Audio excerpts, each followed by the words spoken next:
Allie and Eddie.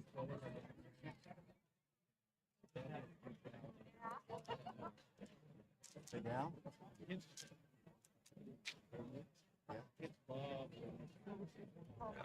Diet. Coke? I didn't know that was big. Coke pants. Sorry, it's creamy dinner. Oh, not that. I was like, It's creamy, so whatever you probably say probably goes wrong. thanks for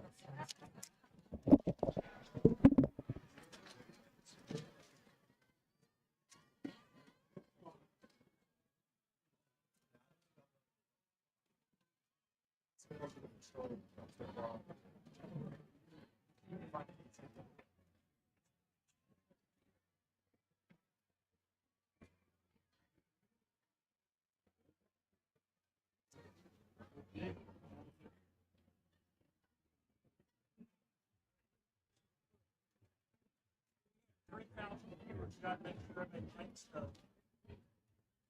Yeah. Notified every time. You know, they've been running commercials on it. Huh? They've been running commercials on it. Really? Yeah. We should. You think so? Yeah. Give you my bank account.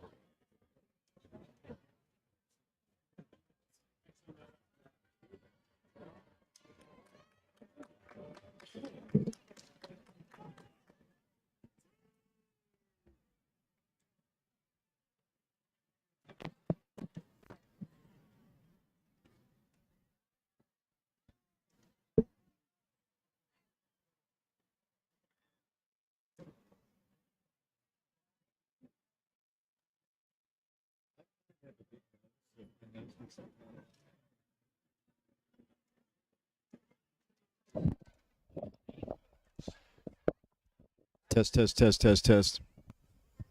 I still look a little hot there.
Jay.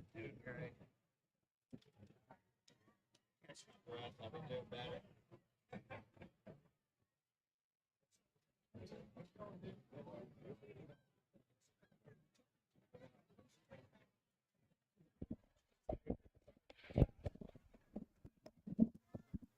Get Tyler again.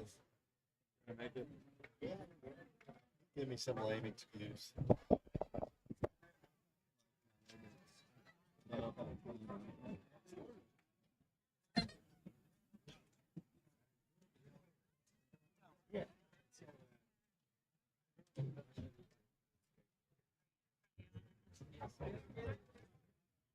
Ladies and gentlemen, tonight's colors will be presented by Cadet Lieutenant Junior Grade Caitlin Palmer. He is the color guard commander and is working on getting an NROTC college scholarship so that she can be a Naval Criminal Investigative Service officer in the U.S. Navy. She is currently the company operations officer and a member of the academic team, color guard, and the Semper Fi leadership development team. Of note, Cadet Palmer is also the drill commander for the all-girls NJROTC rifle drill team. This is the first time in history that Bearden High School has ever had an all-girls rifle drill team. Cadet Petty Officer Second Class Aaron Circle, Marine Corps after high school, and is currently Affairs Officer, the commander of the NJRPC Armed Drill Exhibition Team, a member of the academic team, and a member of the Semper Fi Leadership Development Team. Cadet Petty Officer Second Class Cameron Dustic plans to join the military after high school and is currently the company supply officer, the third platoon commander, and member of the Air Rifle Academic and Semper Fi Leadership Development Team. Cadet Seaman Apprentice Jacob Woodacano is a sophomore, but plans to proudly join the military and serve his country after high school. He is currently a member of the Unarmed Basic Drill Team and Athletic Team.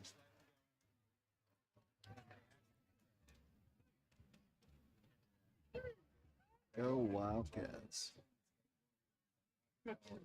Back here on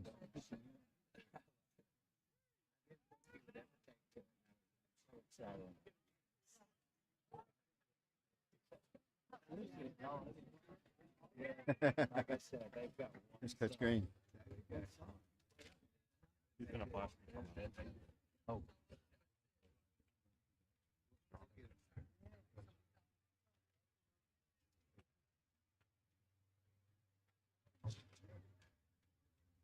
Ladies and gentlemen, at this time, we ask that you all please rise, remove your hats, and direct your attention to the north end zone of Jonathan H. Burnett Stadium and Bill Young Field. Please welcome the Bearden High School Marching Band as they perform our national anthem.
And now, ladies and gentlemen, we ask that you please remain standing and join us in song as our band performs Bearden High School.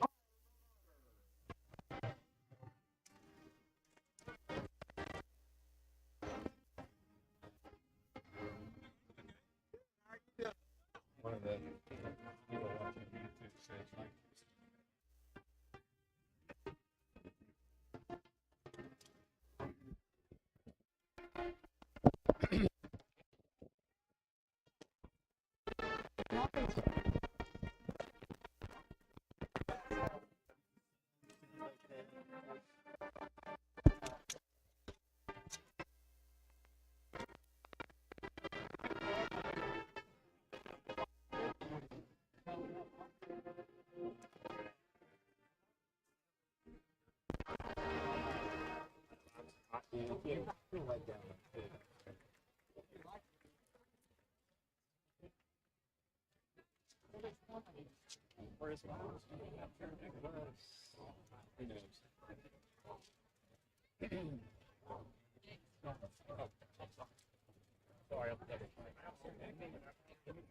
Test, test, test, test.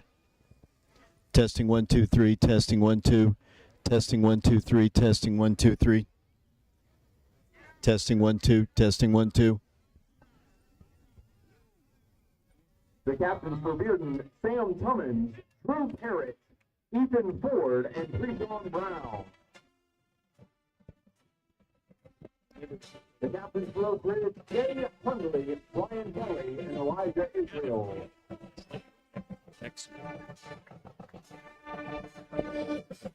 And welcome back to Bearden High School, getting set for Oak Ridge High School football. The Wildcats of Oak Ridge taking on the Bearden Bulldogs. First time I've been over here doing a ball game, Mike and Alex, since 2000. Last time we went over here, we played Bearden obviously last year, Blankenship Field.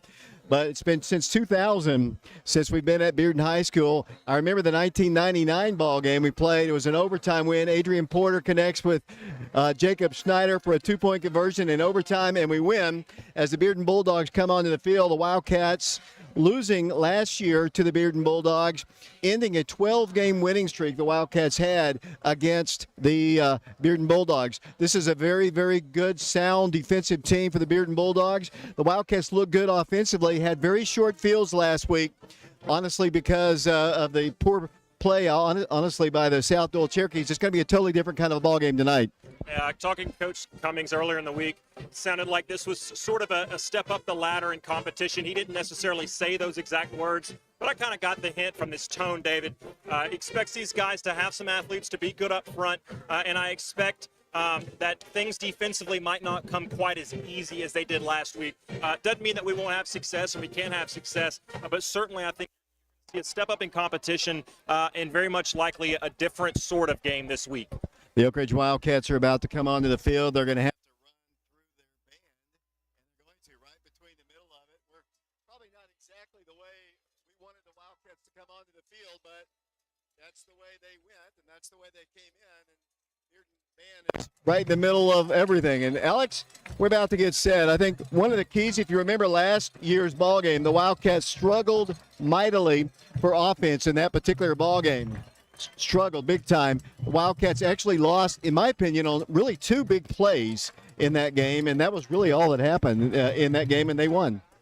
Well, David, unfortunately, I wasn't around last year for that game. I remember the score was close, if I'm not mistaken, but I didn't see these two teams play, and so I'm very excited to see this matchup. And you got schools that are very well known around the area, very similar color schemes. And like you said, I've been over here a bunch at this field. The boys club, things like that have come over here and played.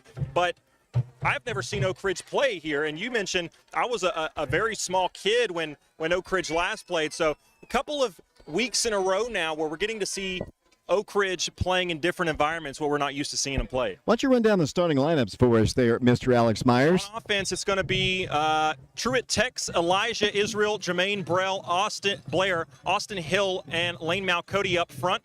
At wideout, Elijah Rogers and Will Presley, along with Izzy Mitchell. Running back, it's a duo. It's Jai Hunley and DeJavis Dozier. And at quarterback, making his second start of his career, Peyton Sharp. Defensively, which is how the Wildcats will go out first as they're set to kick off, it will be Tyler Pickens, LaMichael Galloway, and Elijah Bradley up front, the three men strong. The four linebackers, Grayson Hope, Brian Kelly, the captain, Blake Steed, and Bashan Knowles. He had a really nice game last week. And in the back four, the two corners, Izzy Mitchell and Elijah Rogers, who had 3 interceptions. He was a player of the week candidate for 5-star preps. And at safety, Price Davis and Dallas Sprint. Brandon Pearson has the ball. The team. We are underway. It's a high-end over-end kick. It'll be a touchback, and the Bearden Bulldogs will take over. First down, 10 yards to go. The ball will be at their own 20-yard line. They'll be moving from left to right as we broadcast from the bleachers here on what was a very threatening sky before we got here, but very threatening sky, but it kind of seemed to have cleared off here, and hopefully we'll have nothing like we had last week at South Doyle. Defensively, the Wildcats, as Alex just said, will come out. They're wearing their all gray pants tonight, their white jerseys and their cardinal numerals. The Bearden Bulldogs moving left to right, wearing maroon football jerseys, silver pants, and silver jerseys. Drew Parrott is the quarterback for the Bearden Bulldogs. He's got 2 receivers to the left. He's going to hand it off on the first play, trying to get running room. Blake Steed and company make the stop, and one of the Wildcats' helmets comes off immediately on the first play of the game. I don't know, and I probably should have asked this before the game, but back in the 80s, Oak Ridge had a fullback named Drew Parrott. I wonder if he is the son of this young man quarterback is the son of the former Drew Parrott at Oak Ridge. Gain of 3 on the play, second down, 7 yards to go. Wildcats make a great tackle.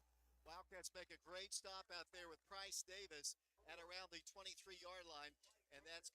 no gain on the play, possibly even a yard loss on the play. It'll bring up 3rd down and 7 yards to go. 11:34 to play here in the first quarter, just underway here from Bearden High School. There's one thing you can take from a game and a couple of plays from this Oak Ridge defense under Robert Ayers, the defensive coordinator. It's the word is swarm that I think of. There's hardly ever just one guy at the ball. They come and they come fast and they come in a gang. 3 receivers split to the left side. He's going to pass once again. Pressure across the way. Pass is incomplete. Defending out there was Vashon Knowles. Down, and the Wildcats have forced them to punt on the opening drive. So good defensive stand for the Wildcats, and Oak Ridge should get great field position. One thing we haven't talked about, Alex, is the fact that Brandon Hayward is not going to be playing. You talked with Coach Cummings about that before the ball. He will not see action tonight, but the Wildcats have a lot of good skill guys. They absolutely do, and Hayward's been a leader through practice this week. It sounds like helping give scout team reps, giving looks that Bearden will give this Oak Ridge offense defensively. So it'll be interesting to see, as it looks like the punter for the first time tonight will be Ethan Ford. And he's a wide receiver, so he's clearly got some wheels if there's a fake situation at some point. Good snap, no pressure. Here's the Kick, it's away off the side of his foot. Going to go angling out of bounds. The Wildcats are going to have great field position, probably around midfield. I think the official's going to walk it up and actually step it off, and he'll put it down at the Bearden 48-yard line. So that's great, a great start for the Wildcats. Great field position, not a great punt. No, not at all. It actually had some good distance to it. The problem was it went out of bounds about 10 or 15 yards before it actually hit the ground. And so good field position for Oak Ridge. They'll start just on the positive side of midfield. Up to the line will come the Wildcats here. It'll be the Wildcats coming to the line, moving right to left here. The quarterback will be Peyton Sharp. Peyton, they didn't have a whole lot of yards last week, Alex, but, you know, the Wildcats had short fields most of the night. The Wildcats have DeJavis Dozier in the backfield, Jai Hunley in a slot to the left, Will Presley, freshman receiver to the left side, 2 receivers off to the right. First down, 10 yards to go. Hunley comes in motion. The pitch will go to him. Trying to get running room, is going to be hit behind the line of scrimmage. Manages to get perhaps back to the line of scrimmage. It'll be no gain, possibly even a half a yard lost on the play. Now, you could see Bearden as soon as the Oak Ridge man came in motion, it was Hunley. And as soon as that motion started, you saw them bring all 3 linebackers a couple feet closer to the line of scrimmage. They were thinking run all the way, and they were correct. Be a loss of a yard in the play. Second down, 11 yards to go. 10:35 to play. We're in the first quarter. Scoreless game. Oak Ridge and the Bearden Bulldogs. Wildcats split out Izzy Mitchell wide to the right side. Dozier in the backfield along with Peyton Sharp. Second down, 11. Here comes the handoff to Dozier. Dozier tries to stutter step forward. Not much running behind the offensive line there. And we expected this. This is the way the game was last year, Alex. It was a defensive struggle. Won by them 14-9. The Wildcats just really struggled for any kind of offense at all, and it's going to be slow going. They've got a big front. They run to the ball real well too. They do, and you can just tell in 2 plays defensively, this sort of line is completely different, completely more powerful, stronger, and quite frankly, just better than what we saw a week ago. So this is going to definitely be a test as Peyton Sharp on 3rd and long. His arm's going to be tested here. 3rd down, 10 yards to go, 9:47 to play. Peyton has time, fires a pass. The pass is going to be caught. Elijah Rogers. He has what appears to be a 10-back of Oak Ridge First down at the 37-yard line. Elijah Rogers just wide open there. Easy pass, easy catch. 1st and 10 Wildcats. And a couple of things to point out. The offensive line did a great job protecting. Bearden had brought a couple of fresh defensive tackles in. It didn't matter. He had all day to throw it. And Elijah, once he caught the ball, if he would have taken a kind of a juke move backwards like I thought he was going to do, he might not have got the first down. Instead, he realized he was near the sticks, and he just decided to put his head down and get north and south. Really smart headsy play by Elijah. 9:26 to play, first quarter just underway. Bearden High School on FM 92.7, FM 94.7. 2 receivers to the left. Slot man comes in motion. That's Brian Kelly. Handoff goes to Hunley. Hunley finds a little bit of a crease, but not much. He is across the 35-yard line down to the 34-yard line. It'll be a gain on the play of about 3. We'll call it 2nd down and 7 yards to go. Just looking at this Bearden defense, they're just more athletic. They've got better athletes than South Dillon. That's no slight to them, but you can just look. This is a bigger, stronger, faster opponent that Oak Ridge is facing tonight.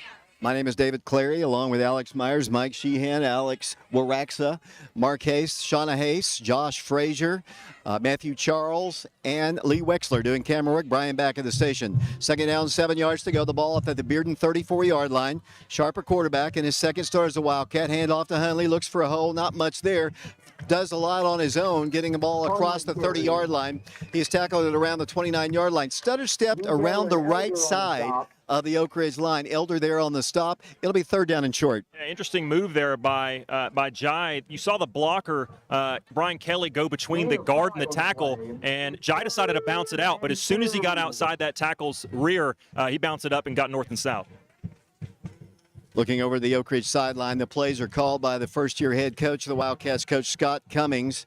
He signals in the play to Sharp. The play clock is down to 12 seconds. Third down and a long 2 to go for a first. Looking once again over to the sideline, play clock is down to 6. Sharp, there's movement across the line. Bearden crosses that line. Can't do that, Bulldogs. It'll be a first down for the Wildcats. And Tim Bank of Oak Ridge, first down, if I'm not mistaken. And that's just a mental mistake right there from Bearden. I was thinking run all the way, but hey, why run a play if Bearden's going to give you the first down? And it'll be interesting to see because we've had a first down and 10 two times already on this drive.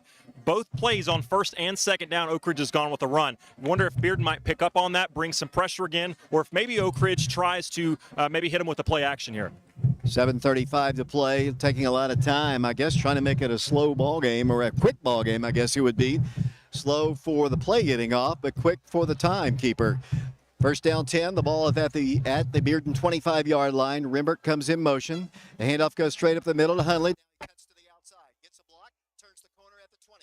He's at the 15-yard line. He rumbles his way all the way down to the 13-yard line, and that is another 10 Bank of Oak Ridge first down for the Wildcats. Cummings talks about he really doesn't like players to have to play both ways, but a couple guys are tonight with Hayward out. One of those guys, Izzy Mitchell, on the edge, on the near sideline. Jai Hundley, he just kind of was setting a screen out there if you're playing basketball. Great job by Izzy Mitchell staying in front of that corner, giving Jai extra time to see down the field.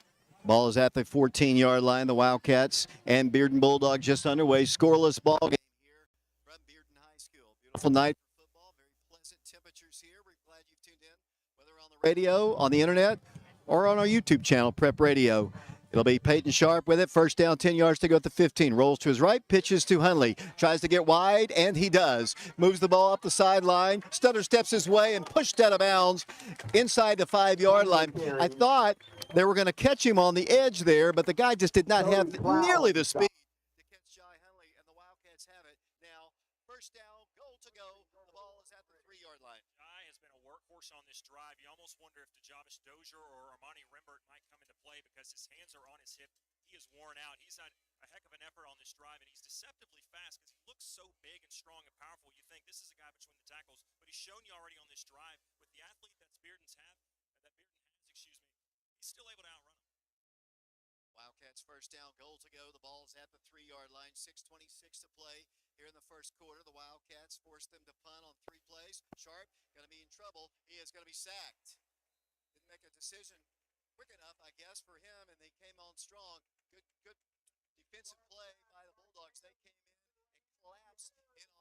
It's a big loss on the play. Big 99 is one of the better defensive linemen in the area. He showed you that time, but it wasn't just him. It was a complete overload on the left side of the Oak Ridge offensive line, and they just simply couldn't handle that pressure. They just brought more guys defensively than Oak Ridge had to block. Big loss on the play all the way back to the 14-yard line. It'll bring up for the Wildcats second down, goal to go. The ball's at the 14, 5:50 and counting in the first period. The Wildcats and Bulldogs are scoreless. 2 receivers to the right, 2 to the left. Man comes in motion. That's Rimbert. Here's the Pitch to him. Armani Rimbert tries to cut back inside. No much room there. Might have gained a yard at most on the play. It's going to be third down and long. That sack proving really big right now. Yeah, and Oak Ridge is I don't think they've actually got a pass attempt off on a first or second down the entire drive. They're clearly trying to run. The problem is when you take a big sack like they did on the last play, it just makes it hard. Now you're in a second long, get nothing. Defensive line for Bearden is going to be pinning their ears back. Watch 99 right here.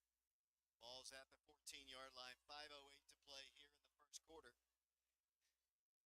Peyton Sharp. quarterback. The ball's at the 14. Once again, Rimbert in motion. He's going to pass. Now he's going to run. Looks to run. Cuts it inside. No place to go except down. The field goal unit will come onto the field, I would assume.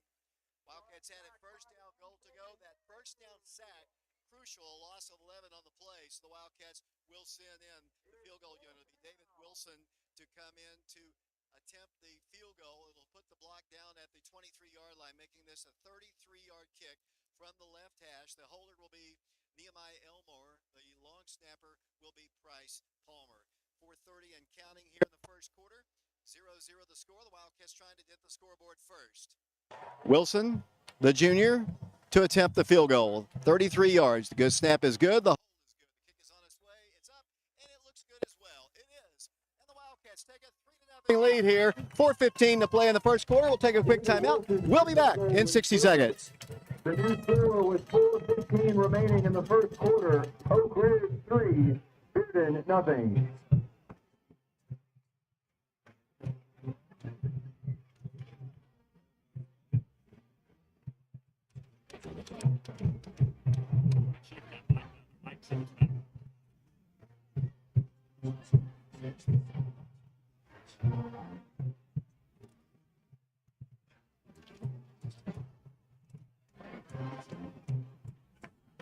Is that the same issue while you talk about the mic or no?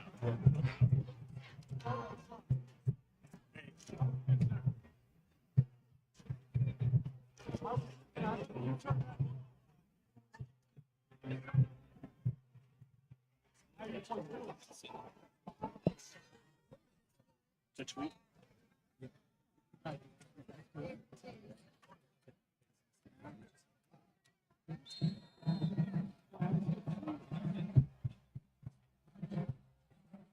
Welcome back once again to Bearden High School. Brandon Pearson has another touchback. Pretty much did that all but one kick, I think, last week when we were at South Doyle.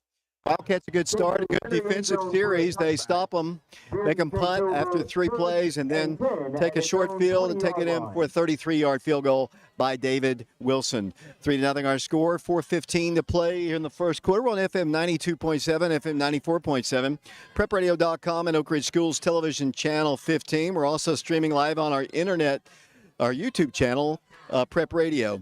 Parrott brings them up once again. 2 receivers to the left, 1 lone man here to the right. The Wildcats stack the line of scrimmage, then back off. Parrott pass. Pass is going to be incomplete. Pressured in there by Pickens. Pickens came in strong along with, looks like Galloway, perhaps one other Wildcat. And for the Bearden Bulldogs, it's an incomplete pass. It'll be second down, 10 yards to go. 4:11 to play in the first quarter, 3-0. The Wildcats of Oak Ridge on top. Hope you're enjoying the stream here. The Wildcats, we're over on the radio too. And Alex, you can check with Brian to see if we're doing okay there. Dallas Frent is playing safety for the Wildcats. He's the back man in the defensive formation. Handoff goes to the running back, and he is going to be hit by Galloway, then knocked down again by the Wildcats on the right side. The stop, I think, was made by Blake Steed once again, and Brian Kelly. Gain of 3 on the play. Third down and about 5 yards to go. 3 minutes, 53 seconds to play. They're going quick. The Wildcats are on the line quick, stacking the line of scrimmage. And we're down to 23 seconds to play in the first quarter. And what is totally different from last week's first quarter, Alex Myers, when it went 2 hours and, what'd you say, 5 minutes? 2 hours and 5 minutes. Polar opposite this week. Here's a quick pass. It's going to be caught. And that's going to be a first down for them. Coverage out there by, looked like the Wildcats, Rimbert, I believe, and gave him a lot of room there, and the pass is complete. Nice play. Kai Young coming in there late to help the cornerback who got over there a little bit late, and he's going to see a lot more time. He's a guy who saw some time last year as a sophomore. He's going to see a lot more time tonight with Brandon Hayward, the usual safety, back deep for the Wildcats, out tonight. And it looks like there was a penalty I didn't see. Dave, what was it? Against the Bulldogs. That's all that matters, big boy. I think it was an illegal substitution, as we're pretty close to the PA speaker here, so hopefully that's not over drowning us out, David, or maybe hopefully it is, depending on what your opinion of us is. Ball's at the 19-yard line after the penalty, so it's going to be third down and 11 yards to go. The Wildcats have linebackers in there. Brian Kelly, looks like Grayson Hope, along with Blake Steed. The Wildcats have one other guy. Illegal man downfield is the penalty. It is third down, 11 yards to go. They've got a receiver split to the left. They're moving left to right. They've got 3 to the right. Quarterback. Parrott to pass. Here comes pressure. Hope almost had him. He's driving him. Here comes a pass. Incomplete. Robert Ayers makes the catch on the Oak Ridge sideline. The Wildcats came in strong with great pressure. Forced him out of the pocket, and he just tossed one out of bounds. And great job. The initial pressure was up the middle, but then 47 for Oak Ridge comes off the left side to keep that pressure, because if he doesn't come with the follow-up pressure, all of a sudden the Parrott at quarterback's got a chance to run, or at least, if nothing else, stand back there and let some routes develop. It didn't happen. Forced him to throw away, and now they're kicking from just a few yards outside of the Wildcats should have great field receiver slash punter, the senior for the Bearden Bulldogs. Let's see what he can do with this one. It was a wobbly, wide right punt last time. Here's a much better kick end over end. Jai's going to let it bounce, takes a Oak Ridge bounce, though, and comes back up the field. And Bearden's going to let it roll. They could have downed it about 7 yards back, but it took a great bounce back towards midfield. The Wildcats will take over at the 47-yard line of Oak Ridge. Yeah, 20 yards. Oak Ridge just maybe saved 10, 20 yards on that punt, as you heard Mike Sheehan say to my right. And so really good field position to start, not just the first drive, now the second drive. Obviously, Oak Ridge, you want to get points. You like anytime you can get points, but if you get down inside the red zone, you really want to try to capitalize, get a touchdown this time to make this a two-possession game. 2 minutes, 56 seconds to play first quarter. We're live at Bearden High School on FM 92.7, FM 94.7, prepradio.com, and Oak Ridge Schools Television Channel 15. We're streaming the game live on our YouTube channel, Prep Radio as well. Rembert's in a slot to the right. Knowles is a receiver split to the left. Wildcats have Izzy Mitchell in the backfield. The Wildcats have a tight formation with Will Presley, who's moving on the line, but no call. The handoff goes, that's a face mask, but I guess he grabbed him by the horse collar, or the collar, because it looked like he grabbed him and his neck jerked backwards. Izzy going to lose yardage. Yeah, and I mean, it was one or the other, a face mask or a horse collar. But apparently it was neither, according to the official. And now all of a sudden, just like the end of last drive, here you are, second and very long, second about 15. It's a loss of 4.5 yards on that play. Wildcats have it, second down, 14 yards to go, 2 minutes, 27 seconds to play here in the first quarter in a 3-0 ball game. Sharp to pass, cranks it down the way, pass is incomplete. Kind of reared up and threw it to Rembert over there. Pass is incomplete. It'll be third down and long. Had a little bit of a weird release there. It came out and it had some a soft touch on it. The problem was it was a little wobbly. I mean, it should have been caught, but it wasn't the prettiest spiral, and you almost wonder if maybe Rembert had a tough time trying to track it. It'll be Rogers split to the left side. Izzy Mitchell to the left as well. Presley to the right. The Javis Dozier in the backfield. There's movement across the line by Bearden. That's another 5-yard penalty. That's the second time they have jumped off sides. And it's on third down both of these times, and you can see their outside linebackers trying to come down there, and they're clearly wanting to rush outside and get pressure, knowing that it's a throwing situation here. Just a little antsy that time. Ball's put back at the 48-yard line. It's now third down, 9 yards to go, 2 minutes, 16 seconds to play. First quarter, 3-0 Wildcats. Moving right to left. Peyton Sharp, quarterback. He's a senior. He's going to hand it off to Dozier. Dozier's got running room. He turns the corner, tries to turn the corner. He's at the 40-yard left foot down. There's going to be a flag down on the play. Wildcats were going to be short of a first down, but they have a flag right here on the left side. I was getting ready to make a point and say, I don't know that I've ever seen a receiver drive one man in and block two guys at once, but apparently there was a reason he was able to do that, because there's a flag right beside him, and I think they're going to get him with a holding call right here. Officials are talking about it. We saw over 200 yards in penalties last week at South Doyle. Hopefully that will not be the case here. Over 200 yards last week. Yeah, really great performance from him, and the running backs got a lot of credit, and they did a lot of it on their own. However, without an offensive line as dominant as we were last week, that didn't happen. Fortunately, there's a holding, and I believe they are going to get Rogers on the outside. And so here's a third and long, and Oak Ridge hasn't shown, I'll say, a great want to when Peyton's in these situations to go deep early on. They had the one long throw to Rogers, a comeback route. Let's see if they do that here, or maybe they do a draw or something like that to play it safe. 2:07 to play first quarter. It is third down, back to 13 yards to go. The ball is back at the 44-yard line. They're moving from right to left here. Wildcats have receivers left and right here. 3 to the right side. Sharp with one lone running back. Will Presley's the receiver on the left side. Dozier is the running back. Sharp to pass. Breaks down. Runs. Sacked at the 40-yard line. Goes down back at the 40-yard line. Look down the field. Good coverage down there. I know he was looking at Presley here on the near sideline, but there was just nobody there. Good pressure by the Bulldogs, and the Wildcats will be forced to punt. Yeah, the senior Eric Little came off the left side of Oak Ridge's line, beat the tackle, and Peyton did the right thing. He was smart and wise, and he didn't panic, but he scooted up in the pocket. But when he did that, by that point, the rest of the offensive line had kind of collapsed, and he just had no time to get the ball out of there. Brennan Pearson will be punting away for the Wildcats here.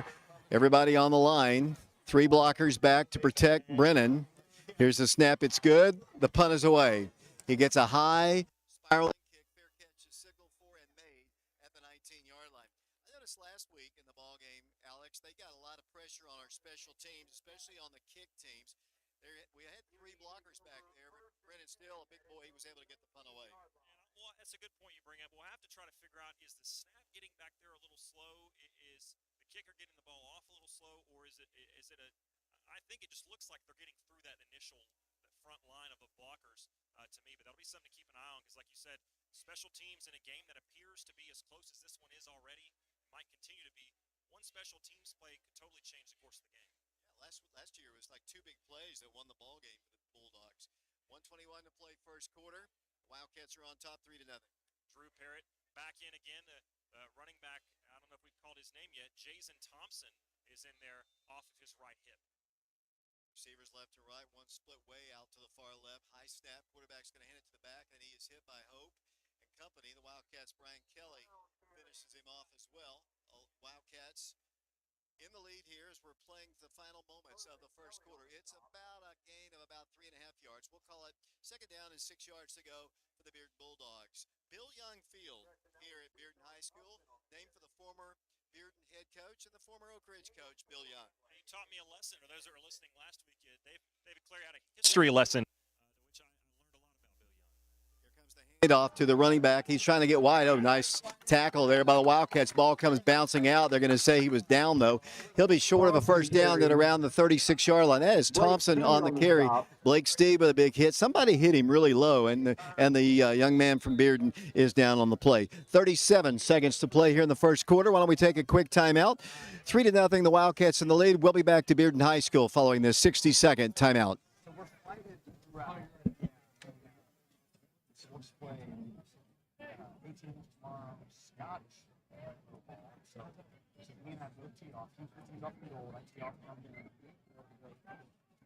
Longer and then we choose the best drive, and then we both play our own ball from there. So it's almost like a baby scramble. Yeah. Then the second day, it's just one best ball. Your one low score. Jared, he's playing with name's Aaron. Maybe we call him Snack Bear. He threw one of those chin straps years ago, and the nickname stuck. He belongs to Cincinnati. You know, he plays out there all the time. But he's a 6 or 7. He shot 79 today. He played well. He shot 79. Maybe this career. Yeah, so my father-in-law paid him.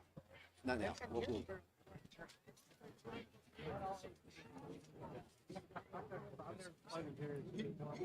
a very good business. He could back in the day, and that's why he gets so mad. How about you? What's going on with you? I know you guys got that scramble this weekend.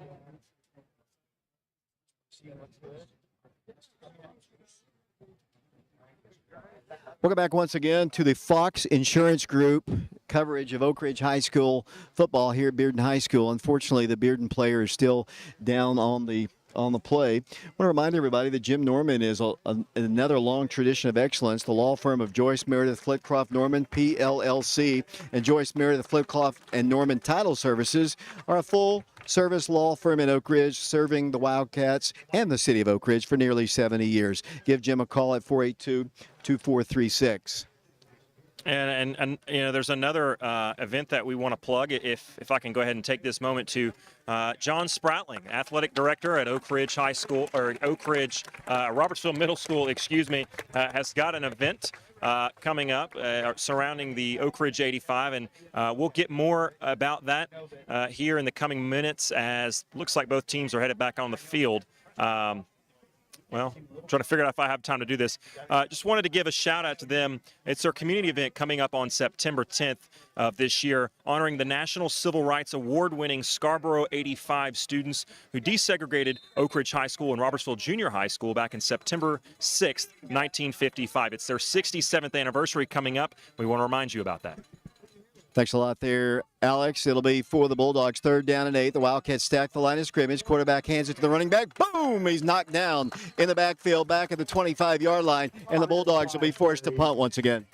Great pressure. Really, the standouts of both these teams so far without a doubt, it's been the defensive line play. Both of these offensive lines have been struggling, and this is old school football we're having right now as the end of the quarter is coming up. It's 3-0 Oak Ridge. We'll send it for a 60-second timeout. When we come back, we'll start the second quarter here at Bearden High School.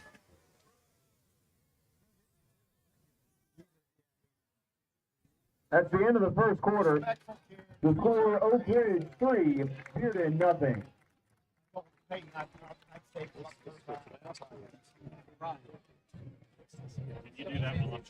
Yes. Yeah, once you get to that summer, it is. Fans, don't forget the concession stand. We have hamburgers, hot dogs, nachos, popcorn, candy, and plenty of water and soft drinks. Don't go hungry. Bearden High School would like to thank the following.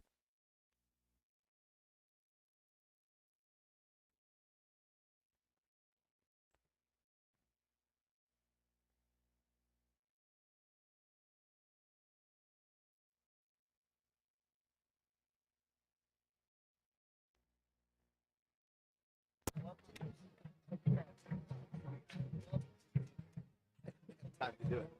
Do we still have sound? Some Yes. people are still saying it's kind of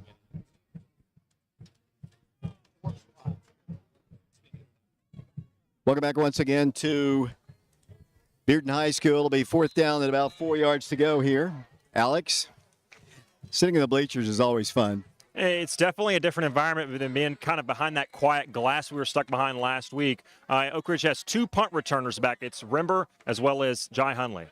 Here comes the punt. It's a high spiraling kick. It's going to be another good bounce there by the Bearden Bulldogs, downed at around the 34. 2 things. I've always wondered why more teams that do that Australian-style kick where they run to one side and then punt it, why they don't do that more. Oak Ridge didn't bring pressure, so the Bearden punter, who's also a wide receiver, has got some wheels on him. He just kind of let the team get down there all the way before he kicked that ball. And I would not be surprised if Oak Ridge doesn't switch up how they cover that, if Bearden doesn't mark that down, take note, and potentially run that as a fake at some point, because Oak Ridge was just straight up not coming after the punter that time. He really could have run for a first down had he elected to. Presley's going to be wide to the right side, along with Jai Hunley. To the left side is Elijah Rogers, and looks like Izzy Mitchell, the Wildcats. First down, 10 yards to go. The ball at their own 33-yard line. Oak Ridge on top, 3-0. 11:48 to play in the first quarter.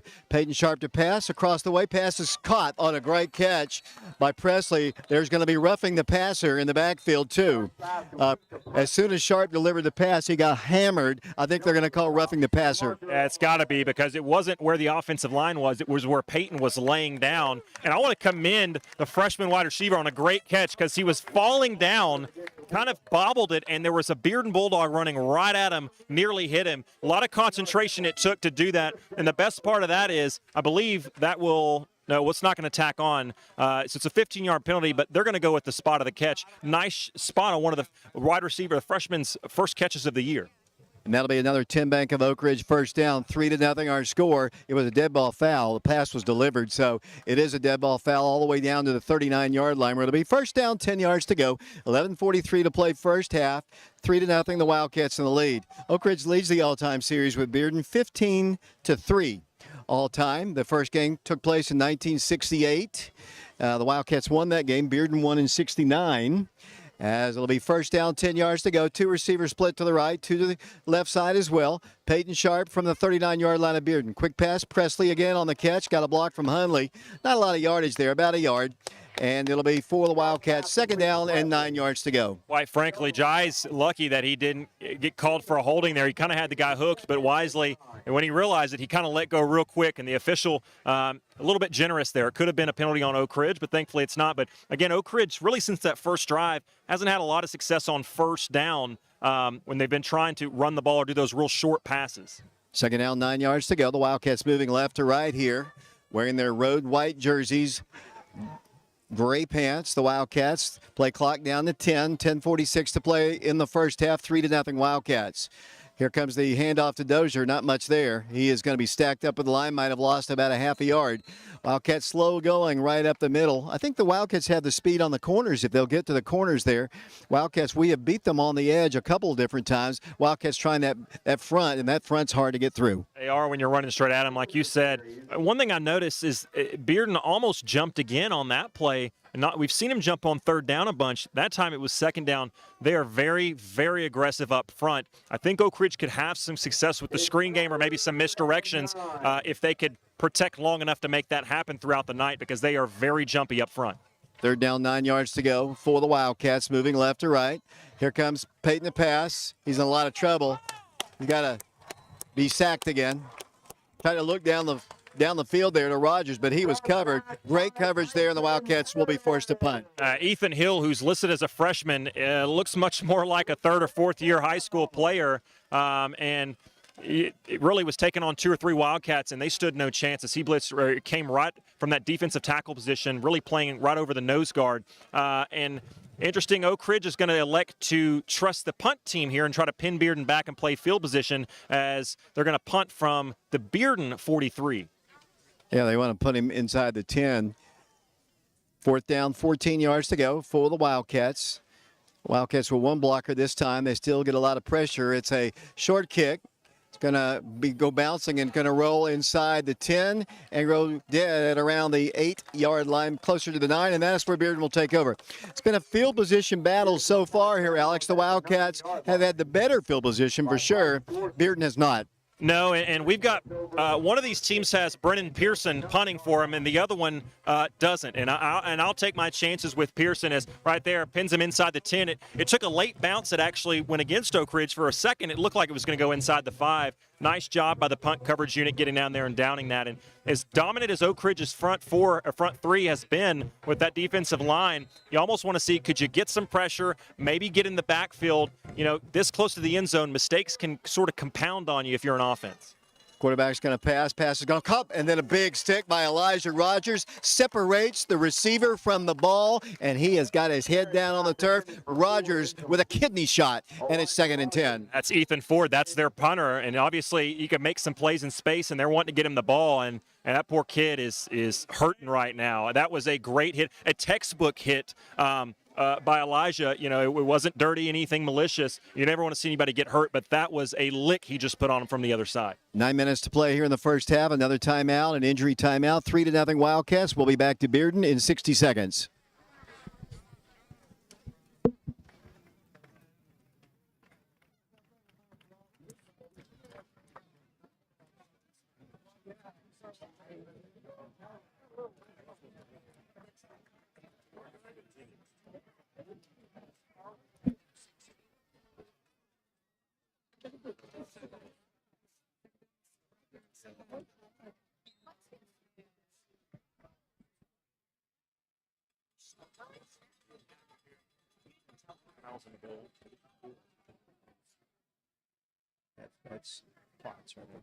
Welcome back once again to Bearden High School. The injured Bulldog is coming off the field here.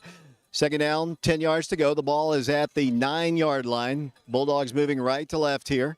Quarterback Parrott to pass. Across the way pass is intercepted almost by the Wildcats. Elijah Rogers. That would have been 4 in 2 ball games. Yeah, I mean, and he's going to be upset with himself with that one, because that's one he certainly is capable of getting. He was diving on the play, but it hit his hands, and really that throw was forced to come out a little bit awkwardly because Oak Ridge had a lot of pressure back there, as the Powell Panthers team, who played last night, is in the building to probably do a little bit of scouting just to our right, Dave. Third down, 10 yards to go for the Bulldogs. The ball at their own 9-yard line. Parrott to pass again. Here comes pressure from Elijah Bradley. Pass is going to be caught. And they pick up a first down around the 25-yard line. Wildcats had decent coverage there. He went up for it. Wildcats unable to make the stop. Good play by Parrott, and they've got a first down. Delivered a nice throw off the left side, coming across the middle. Was junior Sam Tummins, and Tummins knew what to do. You can tell he's a natural athlete when he had the ball right there. He wasn't dancing around. He made a one-man miss and then made sure he got upfield for the first down. Little quick pass is going to be caught again this time. Short gain there. Elijah going to push him out of bounds at around the 26-yard line.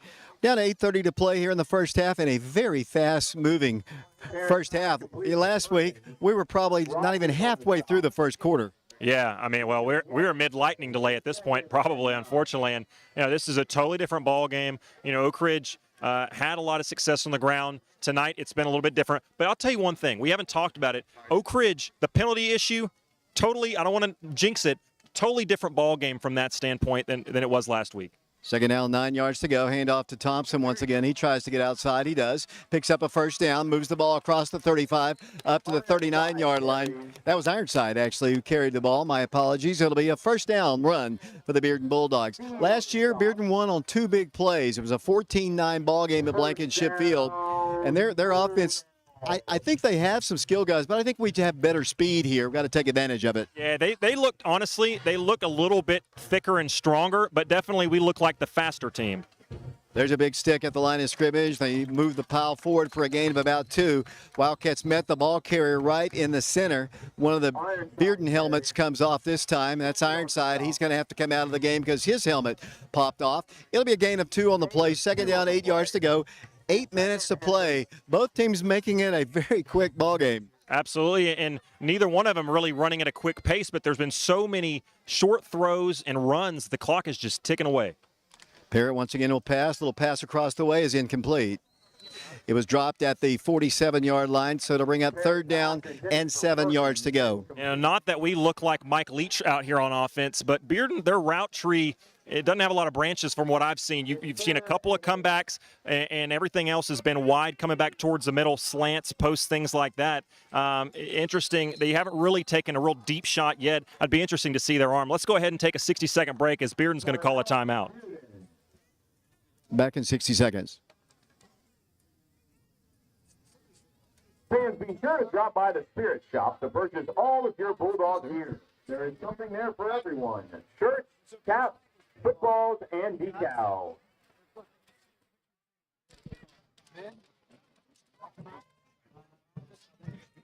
Ready to go. No, I don't want to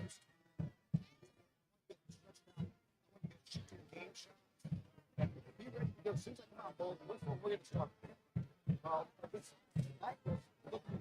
Out of this. He was off. It's like the gym doors.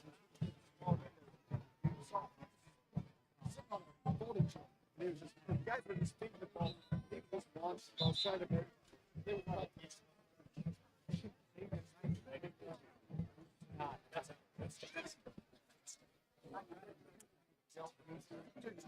Never got to play. He's like, you told us to move back and shoot our game shots. This is where I shoot from.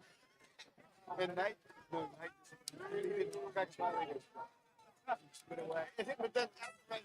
Here comes the quarterback running for his life. The Wildcats should have had him. Brian Kelly does stop him shy of a first down, though. Wildcats brought everybody that time, and somehow Parrott was able to elude that rush and move the ball short of a first down. It'll be 4th and 2. And for once, Bearden's going to show a little pace, try to catch Oak Ridge off guard, just shy of the midfield marker. They need about a yard right here. Let's see. Looks like they're going to try to draw off Oak Ridge off sides. On the 48-yard line, they indeed need a yard to go. Play clock is at 25, so they've got a lot of time. Wildcats don't want to jump off sides. Blake is standing awful close to the line of scrimmage there, and now timeout is asked for.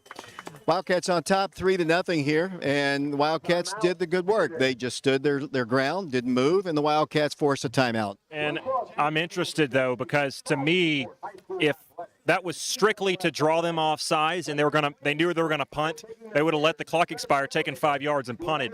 Had they just taken a timeout, now they spend another one, which tells me Bearden's going to consider to go ahead and go for this, because I don't think you waste a timeout if you're just going to send your punting unit on there. And remember, their punter was the one who got shaken up early in the drive, so perhaps that could factor into the decision.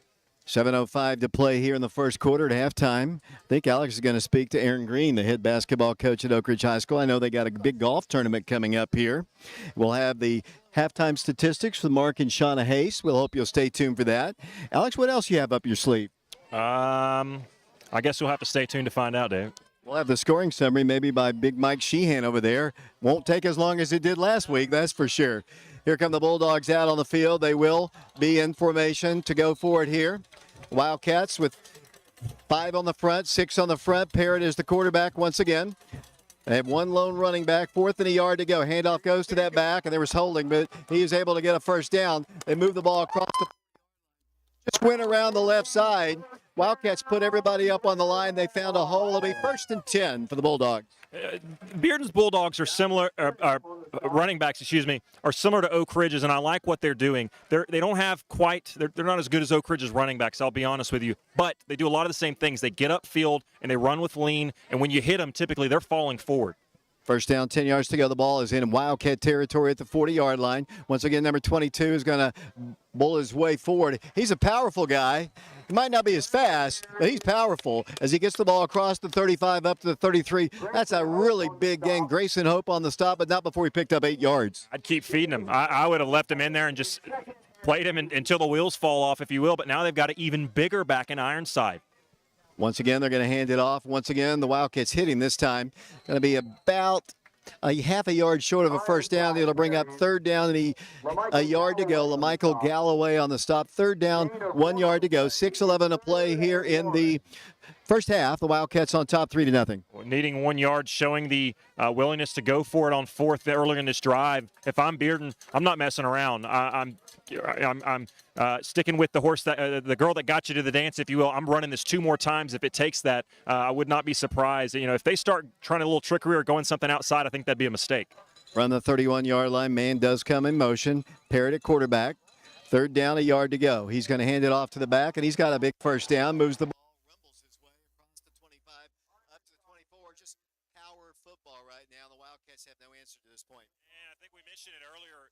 Oak Ridge seems to be a little bit more athletic team, the faster team, but Bearden definitely appears up front right now to be the stronger team. And right now, on really no other way to say it, they're asserting their will up front on the Wildcats. 1st and 10, the ball. The 25-yard line. Parrott. Going to hand it off, and this time the Wildcats do make a hit right at around the 23-yard line. Initial hit was hit by, I believe, Brian Kelly. It's only a gain of 2. 2nd down, 8 yards to go. 5:20 to play here in the first half, and what has been just a fast-moving ball game. And all of a sudden, Oak Ridge's defensive unit out there is starting to, you're seeing some hands on some hips, some heavy breathing, starting to look tired. If I'm Bearden, I'm going to continue just to run the ball until Oak Ridge shows you can stop them. 2nd down, 8 yards to go. Price Palmer back on the field. He was in motion, moves off to the right side.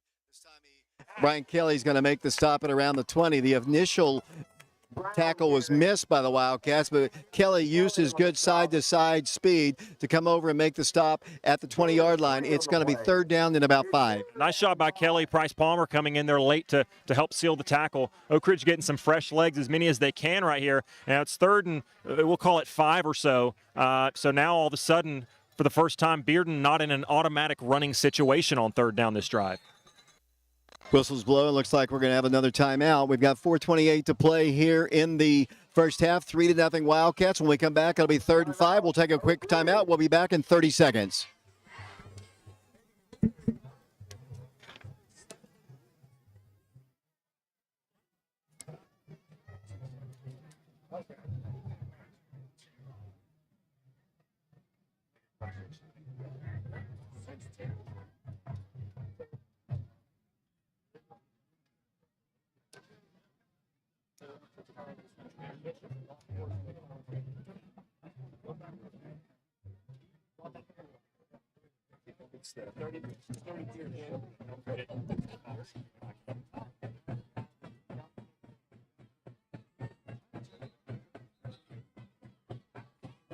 Welcome back once again to Bearden High School. David Clary along with Alex Myers, Alex Waraxamark, and Shauna Haste. Brian Bennett back at the studios. Our camera guys tonight, we've got, I told you Alex is up here. Down on the field we have Josh Frazier, we have Lee Wexler, and also we have Matthew Charles back with us this week. It was not with us last week. He's done it 6 or 7 years. Glad to have him back. 3rd down, 5 yards to go.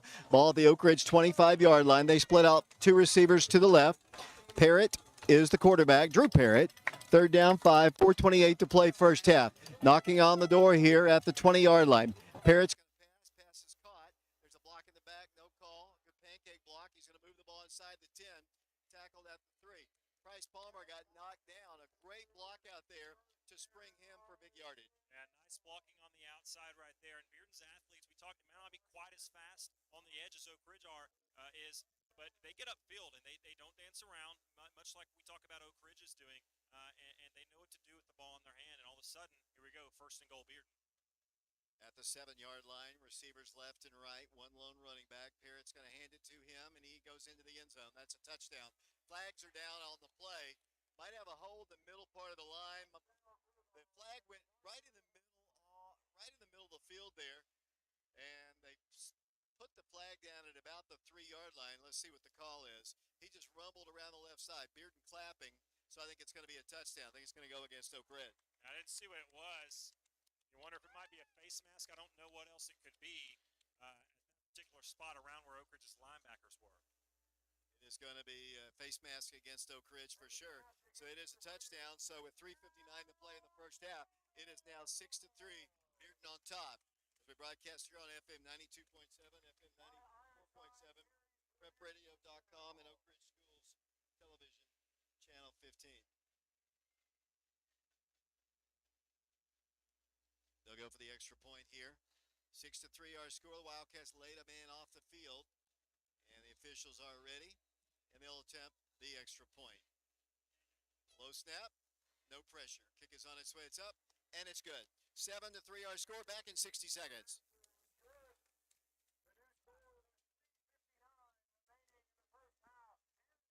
And Oak Ridge 3. It's not like they don't have the room.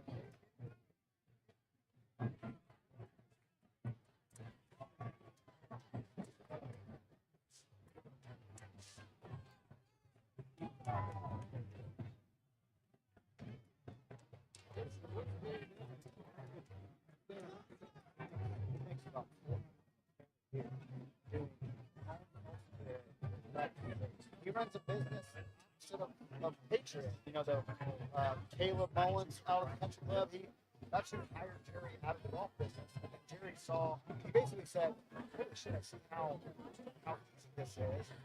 So basically, let's say I get sick out of the lab or out of the plant. Amy is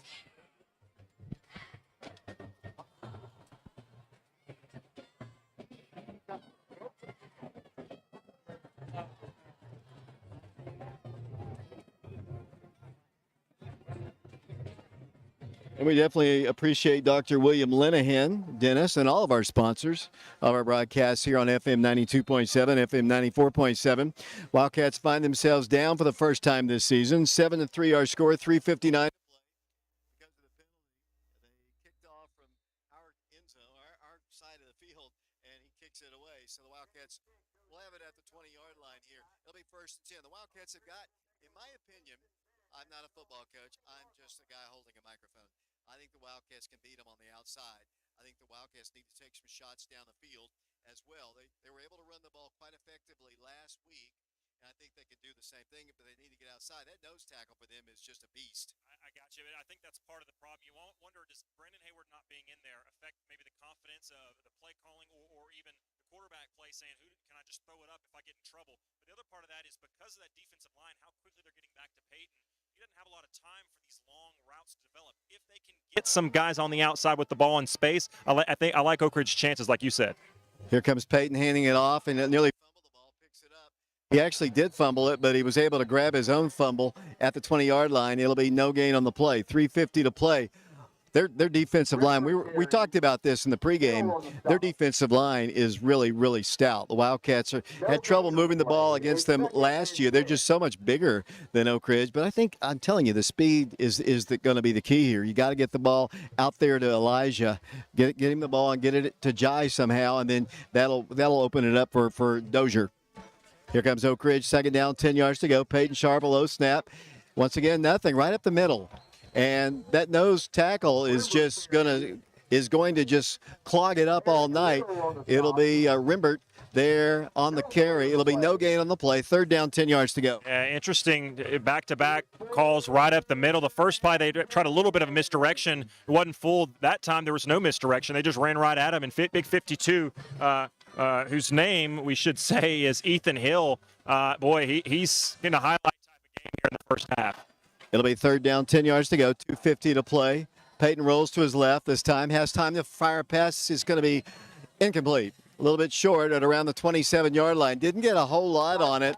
Rolled out to his left. Interesting, as Elijah's diving for that ball, one of their assistant coaches runs over before Elijah can even turn over and is like barking at him. And he was the same guy who was barking at, I believe, Blake Steed in warm-ups, and they were going back and forth. And it's just interesting to see a coach doing that with some of these high school players out here. Wildcats will be in punt formation here. 2:43 to play here in the first half. 7-3, Bearden. The Wildcats are going to give them good field position. It was a field position battle in the first quarter. The Wildcats won that. Here in the second quarter, it has been Bearden. They're showing Oak Ridge's punt unit respect right here.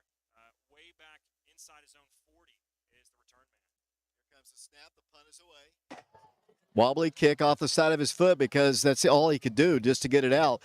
They have every team. South Doyle got too much pressure on us last week as well. They'll have the ball near midfield. Yeah, that's an issue, and it's not a fluke thing that's happened once or twice. Like you said, it's happened pretty much every time Oak Ridge has punted tonight, and it happened really all game. As dominant as Oak Ridge was in last game, and as good as they were on special teams, they had a few close calls, particularly on the punt units, and that could rear its head. You got to see if there's something you could do. I know it's hard to adjust something like that mid-game, Dave, but that could certainly come back to bite the Wildcats. 7-3, Bearden on top here. 2:32 to play here in the second quarter. Here come the Bulldogs once again. Bad sign, scary sight here for Oak Ridge's defense. They got hands on hips because that was a 3-and-out. They're still tired and trying to recover from the last drive. Parrott's going to hand it off to the running back, and he's going to try to bounce to the outside. He's going to gain about 4. They're a ball control offense. I guess they can throw the ball deep down the field, but it's a long field to go here in 2:20. I don't know that they can throw deep down the field. They haven't really even tried that more than 10 or 15 yards down the field. But quite frankly, if you're controlling the line of scrimmage like you are right now, there's no need to throw deep down the field. Second down, we'll call it 6 yards to go. 2:06 to play. Here in this first half, 7-3 our score. Hand off to the running back. He tries to get wide, does not. He is dropped behind the line of scrimmage. Grayson Hope there for the stop. Ironside on the carry. Nice play by Grayson. And there's that speed. Hope maybe doesn't have the strength to line up inside and just overpower a defensive lineman. Instead, he comes from that outside linebacker position from the right side of the offensive line, comes all the way swooping from behind the play and catches the running back who is running the total opposite direction. Great play using that speed. Third down, 10 yards to go. The ball at the 45-yard line of the Bulldogs. They're moving right to left. 90 seconds to play in the first half. They've got it third down, 10 yards to go. They'll split out receivers left and right. Bearden on top, 7-3. The Wildcats scoring on a 33-yard field goal by David Wilson. Now play is halted. Another timeout is asked for. We're kind of slow on our timeout, so I'm going to take another quick one here. 1:17 to play, second quarter, 7-3. Bearden back in 30 seconds. Fans, as you leave today, please remember to stay safe on the road. Click it or ticket, and don't let friends drive impaired.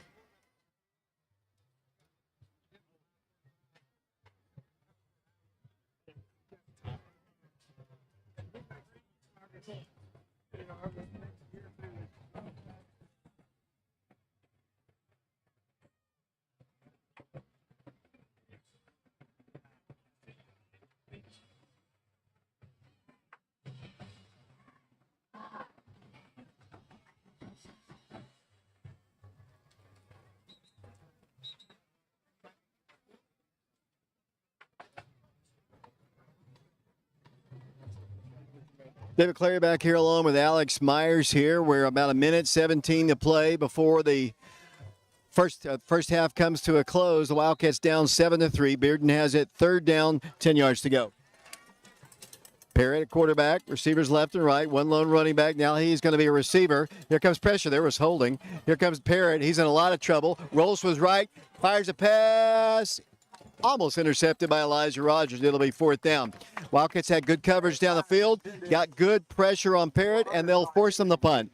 I don't think Oak Ridge has fielded a punt cleanly yet with the chance to return it from Bearden. I'd like to see him try something as now, unlike last time, like last time, excuse me. They're going to send 2 guys deep, but they're 2 guys that could do something if they get the balls in their hands, and that's Armani Rimbert and Jai Hunley. The reason is, with only 1:08 seconds left, you're going to get this deep in your own territory. If you don't make something happen on the return, more than likely you're just going to try to run this thing out to half. 1:08 to play first half, 7-3 our score. Here comes once again the fake. Punter's now going to punt it. He hits a booming spiral. Nice one's going to go into the end zone. That's going to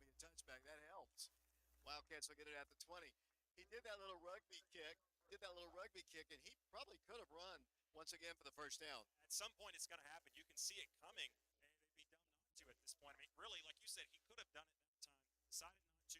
Beautiful end over end or punt. They got it to turn over. Landed at about the 6-inch line and just took an Oak Ridge bounce into the end zone. The play, though, that rugby style where they just kind of run around and waste time. Not only does it let the punt unit get down there, they wasted 11 seconds right there. 57 seconds to go here in the first half. 7-3. The Bulldogs on top. Bearden trying to beat Oak Ridge for the second consecutive year. That has never happened. In the series, they've never beaten Oak Ridge 2 times in a row. A lot of football to be played here, but this has been a short ball game. Wildcats have it 1st and 10. The ball at their own 20-yard line. 57 seconds to play. Sharp Rolls to his right. Feeling pressure's got to get rid of it. He does. Throws it away. Rolled out to the short side of the field. And it's 2nd and 10. A smart play right there. I like what Oak Ridge is doing the past couple drives. Is they're getting, they know that pressure's coming up from the middle, and so instead of letting Peyton stand back there and get hit, they're rolling him out, letting him use his wheels a little bit to create some time for him. That time, just really good coverage downfield by Bearden. Smart play, not to try to force anything by Peyton. I think a little jet sweep would work right here. I think it would work a lot. I mean, it worked early in the ball game, just getting to the outside, even if it wasn't called outside. Oak Ridge's backs were able to get it outside. 2nd and 10. Peyton's going to pass across the way. Pass is caught. Boom! Izzy Mitchell got rocked, and then they're going to call a targeting on the Bearden guy. Izzy Mitchell, I don't know how he caught the ball there. He got rocked. It is a 10 Bank of Oak Ridge first down, but he got smashed at the end of the play, but held on to it. He really did, and you got to applaud his toughness as much as anything, not just the concentration, but, it was not a malicious hit. Probably 25, 30 years ago, there's oohs and ahs, and we keep playing. But this day and age, you got to be more careful than that. If you're Bearden, he came right at Izzy, and Izzy's a much smaller player. And I don't think it was intentional, but the guy hit him right in the head, and it's a clear targeting call. And all of a sudden, now Oak Ridge is going to get the ball right at the midfield marker. Actually, we'll have to see. I think it's going to be – it'll be at the 46, Oak Ridge's side. But all of a sudden, now with 2 timeouts left, 46 seconds, Oak Ridge is thinking, let's get some points. 46 seconds to go. As Alex Myers said, it'll be first down, 10 yards to go. The ball at their own 46, moving left to right. 7-3 is our score. Presley split to the left side. Elijah Rogers and Izzy still in the ball game. The Wildcats have one other receiver, one running back. Peyton Sharp's the quarterback. Time to pass. Across the way, pass. Izzy's got it. Izzy at the 30, at the 29-yard line. It'll be first down, 10 yards to go, Oak Ridge. That time he stood back in the pocket, was patient, let the route develop, and Peyton threw a dart across to Izzy Mitchell. Running looked like the exact same route he just had success on the last play, and he almost broke it. First down, 10 yards to go at the Bearden 29, 33 seconds to play. First half, 7-3 the score. Sharp at quarterback. Pressured, rolling, needs to get rid of it. Flags are down, they're going to get a hold. He's got to get rid of the ball much quicker than that.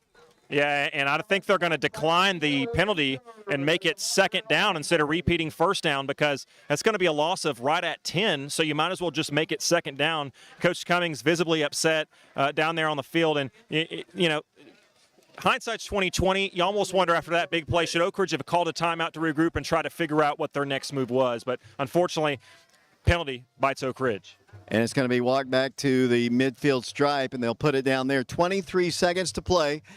Peyton, it's only his second start as the quarterback of the Wildcats. He started a little bit as his freshman year, as we talked about. On that play, he just got to get rid of it a little quicker. He does, but this is a tough matchup for your second start. I mean, this defensive line is really, really good for the high school level. 11 seconds to play, 10 seconds, low snap. He fires a pass this time. Pass is going to be incomplete. Down to 6 seconds. And once again, Peyton paid the price back there. Our offensive line just collapsing backwards. That nose guy, he is a man. Problem is there's no threat to run. Bearden knows what's coming, and not only do they know that it's going to be a pass, they know it's going to be something that's going to take a little while to develop. So those defensive linemen that have been dominant all game, or even more so now, because they're pinning their ears back and just going straight after Peyton. You got to think this ball might be going in one's direction right here, as Elijah Rogers, the biggest, probably springiest wide receiver on the field for Oak Ridge, as their trips to the right. Second down 30, they jump off sides again. Maybe that's why he gets across a lot. It'll be a 5-yard step off. We've got 6 seconds to play here in the first half in a 7-3 ball game. Bearden on top. Last year, the final score was 14-9 at Blankenship. And it looks like we're heading straight, like you've said a couple of times, you've alluded to, straight for another game like that. Let's see if there's a little magic up here, way up high in the bleachers. We're in the altitudes up here, David. I would love to see some magic as with, 6 seconds left. It's probably going to be the last play, a big heave towards the end zone. 7-3 our score. Peyton Sharp back to pass. Little screen to Elijah. Elijah needs a block. 35-30, and that's the end of the first half.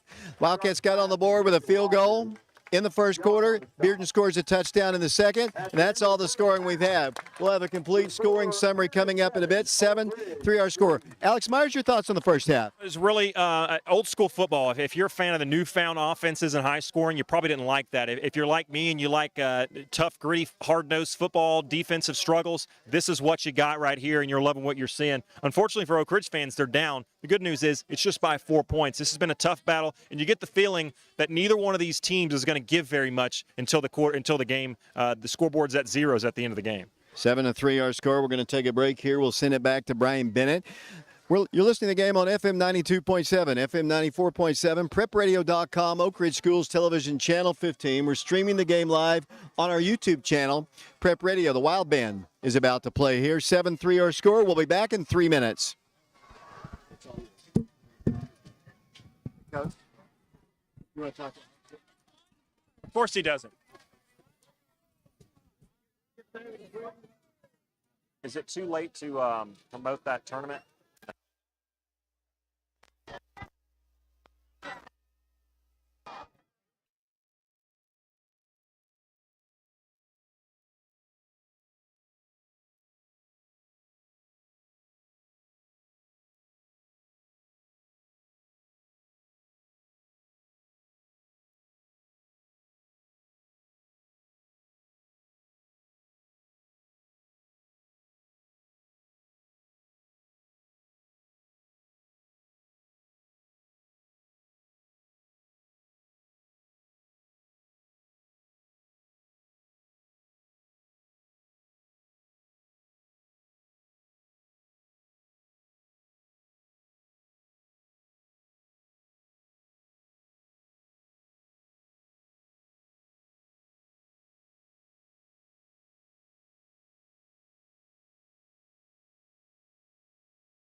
Welcome back to Bearden High School. Alex Myers joined now by head basketball coach, long time, I guess I can say that now, head basketball coach, winningest basketball coach in Oak Ridge High School history, Aaron Green, as he's to my left. And Aaron, before we get into some basketball talk here at halftime, the score is 7-3. Bearden took a late second quarter lead. This final score as we enter the halftime break, 7-3 Bearden. What'd you think about the first half? I know we always ask you about your basketball thoughts. I noticed. Yeah, just a couple just really tough penalties. We had it down here early in the first quarter. Looked like you're probably going to score and get a penalty and then have to get a field goal. Then right here at the end of the half, I don't know, like the 29-yard line with 31 seconds, end up, getting no points out of it. Those are tough, but I think we'll be fine second half. I know Bearden got their running game going a little bit there with 22. I don't know his name, but they found something there that I'm sure we'll make some adjustments on. And I know Coach Cummings is a great offensive coach, and he'll get some wrinkles in there. I expect us to win this game second half. I like that, Coach. And the Wild Band, as you hear them boisterously behind us, sound really good, look good out there in their formations. We're going to have to talk loud, though, as that's the noise in the background is the Wild Band from Oak Ridge doing a nice job here at halftime. I want to talk to you about an event that you got coming up for the Oak Ridge basketball team, benefiting the basketball program this Sunday in Oak Ridge. And I want to tell you it's a golf tournament. Tell us where that's at. Yeah, it's a Centennial Golf Course. This is they started this tournament years before I got here. It's our 25th annual Oak Ridge Basketball Classic. We've had it every year I've been here. It's this Sunday. Shotgun start at 1:30. If you're listening and want to come and put a team together, come on out. We can get you registered the day of. We'll have lunch from 12:30 to 1:30 and a shotgun start at 1:30. So come on out and join us. We'd love to have you. And I want to reiterate, it's not too late, correct? If you want to come out, you just need a team of 4, right? A team of 4, we'll make room for you and have a good time. And got a lot of good prizes. It's a good tournament. We have it every year, and looking forward to it. My team will be gripping and ripping. So I don't know if we'll be in the top flight or not, Alex. Well, if I was out there, Coach, there'd be a warning for all leaved trees because I used to work out there, and I can sure tear the left and right side of the rough up. Coach, if there's anybody out there, maybe they don't live here anymore, maybe they do, but they don't play golf. Maybe they can't make it out, but they want to donate. Is there any way that they could do that? Yeah, sure. We have it's probably too late to get a hole sponsor because we just, we had to get the holes made. But we have sponsorship, banner sponsorships in our arena that are very, I think they're $400 or $500 for the year. That's probably our biggest fundraiser. But yeah, we provide things. Uniforms are going up, basketballs are going up, so. As coaches at this level, we spend a lot of our off season trying to raise money, and so, yeah, we'll take any donation for sure, and really just drop it off to high school, make it out to Oak Ridge basketball boosters, and or sponsorship information if you got a business there in town, or we can help you out with some sponsorship as well. You missed the start of the interview. This is Coach Aaron Green, who's kindly sitting up near us and has given us a couple minutes of his time at halftime. It's 7-3 Bearden in the league. Before Bearden starts playing, I want to ask you one more question before we go to break. What can we expect? I know it's early as far as looking to basketball season, but here in a month or so, you guys will be getting ready to start practice.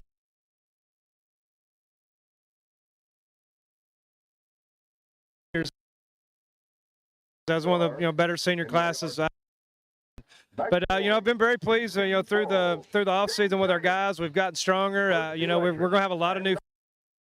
We had a pretty good summer. I thought we had a lot of their turn, and it's their time to shine. And so I don't know. It's hard to say how. Everybody says how good. It's hard to really predict. We've got a really tough schedule again.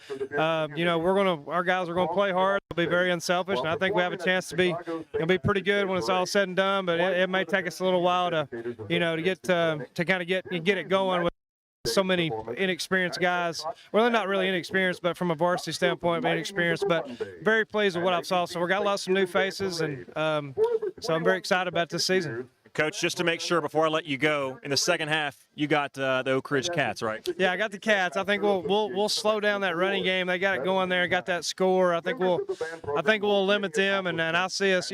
One thing to mention, we're really missing Hayward. Brandon Hayward. I don't know if you guys talked about that, but the way they're, he could have come up big in some of those plays on 3rd and long or whatever. So definitely missing him out there for sure.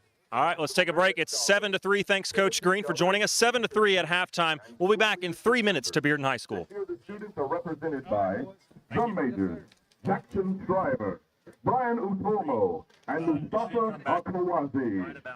Section leaders Adeline Armstrong, Annabella Brady, Lily Harmon, Brenda Castleberry, Jacqueline Montalvo, Lily Reynolds, Matthew Weldon, Parker Aiken, Reese Tolerick, Mario Wood, Connor McEntee, Catherine Fessler, Rocky Foster, Brody Carter, Ethan Samuelson, Luke Hayward, Ethan Boulain, Emily Stewart, Aiden Hensley, Isaiah Swinton, Laura Hutchinson, Melinda McVeigh, Aiden Chase, and Sarah Manville. Leadership team members are Jake Rice, Max Venable, Owen Kine, Hadley Spring, James Corney, Tyler Raymond, Ben Villethon, Daniela Rice, Caitlin Hidalgo, and Kiana Tom. The band staff includes Assistant Director Jessica Huffaker, Low Brass Technician Jacob C., Color Guard Director Jacob Stanberry, Drill and Music Arranger James Wilson, and the band is under the direction of Megan Christian and Jamie Wilson. Now performing their show. I'm going to say hi to him. Let's welcome the Bearden High School marching band.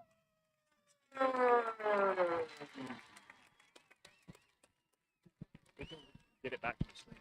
Yeah, yeah.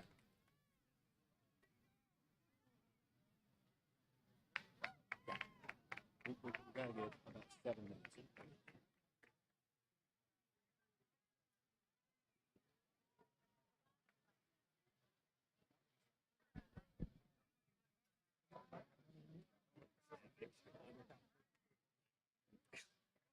Yeah.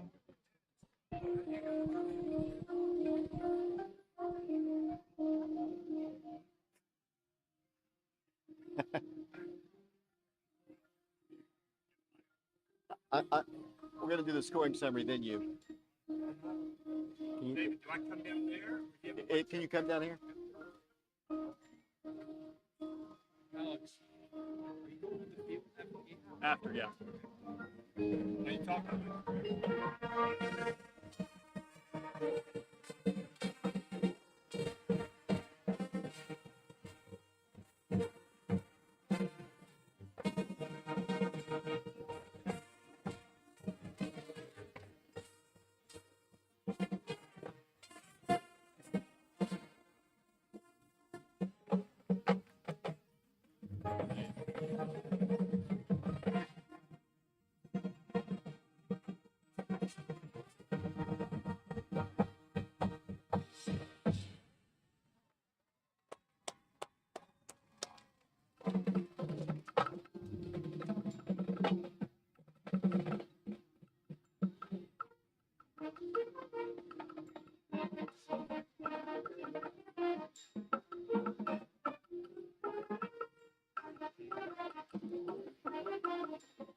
David Clary back here along with Alex Myers and a host of others here. We're at halftime. The Bearden band playing down on the field. The Wildcats are trailing 7-3.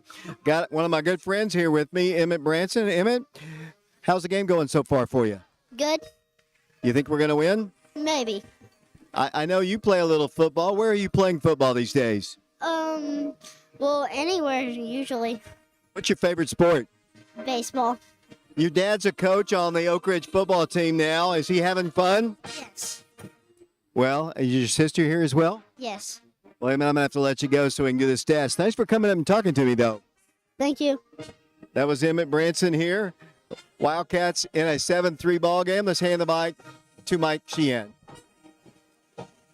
Thank you, David. And for tonight's scoring summary, which is going to be short, completely different game than last week. Start the game off. Wildcats scored first. David Wilson on a 33-yard field goal for the Wildcats. 4:15 left in the first quarter. Then later on in the second quarter, the Bearden Bulldogs, Kai Ironside, after a long drive down the field for the Bearden Bulldogs, they drove the ball about 80 yards down the field, and they scored from 7 yards out as Kai ran it in for the first score of the night for the Bearden Bulldogs, and the Bulldogs went up 6-3. Then David Kenny for the Bearden Bulldogs came in to kick the ball between the uprights, and the Bearden Bulldogs lead the Wildcats 7-3 here in the first half of what has turned out to be a beautiful night here at Bearden, and a completely different ball game from last week, a defensive battle by both the Wildcats and the Bearden Bulldogs. And we're looking forward to a very exciting second half upcoming here very short. And now back to Alec Myers. Thank you very much, Mike, the Wild Man Sheehan. And before we get Mark Haston here, real quickly, I want you all to know, coming up on September 10th, to honor National Civil Rights Award-winning Scarborough 85 students who desegregated Oak Ridge High School and Robertsville Junior High School back in September of 1955. It's their 67th anniversary coming up on September 6th. 2022. The city of Oak Ridge has officially declared September 6th as the Scarborough 85 Day. John Spratling heading up that event. We wanted you to know about that. A lot of great things, and we hope that certainly everyone remembers, honors, and comes out to support everything that they're doing. Mark Case, without further ado, you've got the first half stats. Thank you very much, Alex. First for Oak Ridge. Let's see. Oak Ridge led on the ground by Jai Hunley. He has 28 yards on 5 carries. DeJovis Dozier has 7 yards on 3 carries. Alamani Rimbert has 3 carries, netting no yards. Izzy Mitchell has 1 carry for -4 yards, and Peyton Sharp has 5 carries for -28. So as a team, the Wildcats have carried the ball 17 yards, earning 3 yards on the ground. Through the air, Wildcats much more successful. Quarterback Peyton Sharp, he's 6 of 10 for 68 yards. His long tonight is 17 yards, 17-yard reception by Izzy Mitchell. Speaking of Izzy Mitchell, he's 2 of 28. Elijah Rogers has 2 receptions for 26 yards, and Will Presley has 2 receptions totaling 14 yards. So as a team, the Wildcats have 3 yards on the ground on 17 carries. They got 68 yards through the air on 6 receptions for a total offense tonight of 71 yards. They have 6 first downs in the first half and been penalized 3 times for 35 yards.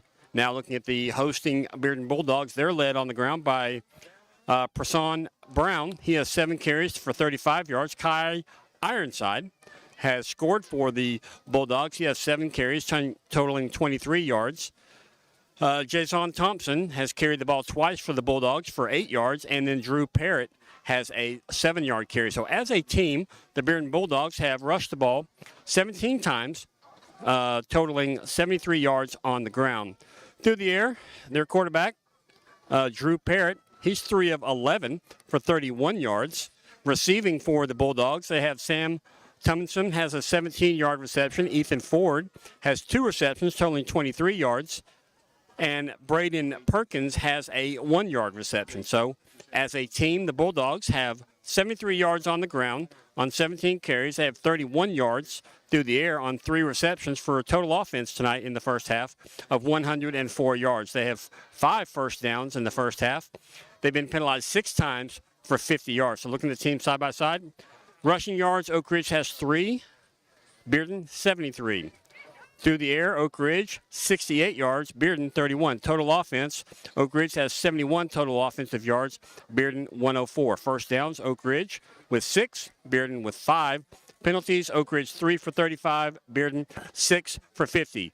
Again, we're at halftime where the Wildcats trail the Bearden Bulldogs by a score of 7-3, and we'll be back after this 3-minute timeout.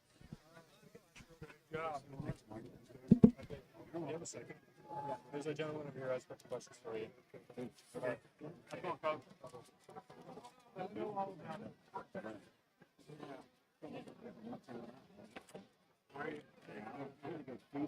Probably not very good. Healthy.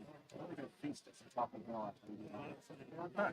Grease and cheese. Did you get through here? Well, have you seen little Matthew come through here? Is he in there? I thought he was going to be next. I mean, that was good. I don't think it will be. It doesn't look as good as it smells. Well, he's got to talk to the It's never as good as it smells. for that system. How have you been? He's not answering his phone.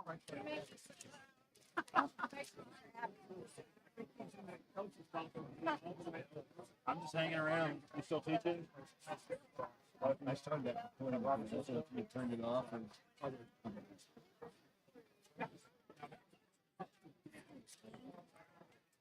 Yes, thank you.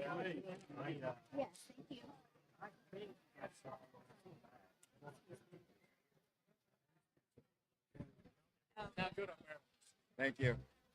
Appreciate that, Austin. I try to watch it. I watch listen to you.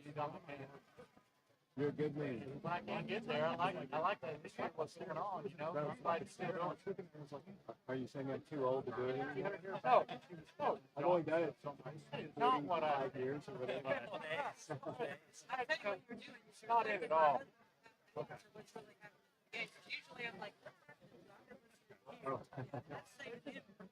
A lot of times people, move on, do something different, gain their career back. It's good to have. Yeah, I'm kind of stuck in the past, I guess. No. Some of us graduate from high school, and some of us never leave. Yeah, that's okay.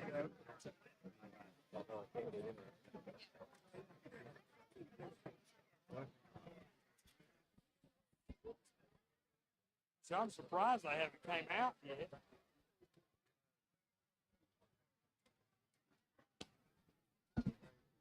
The team's out here. No, need the team.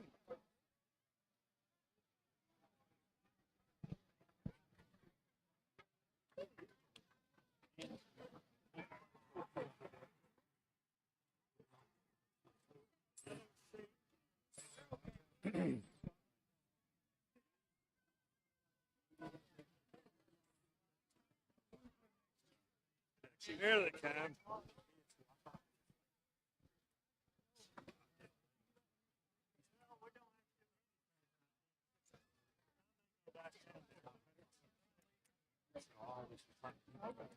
You got to go when you got to go back to Atlanta.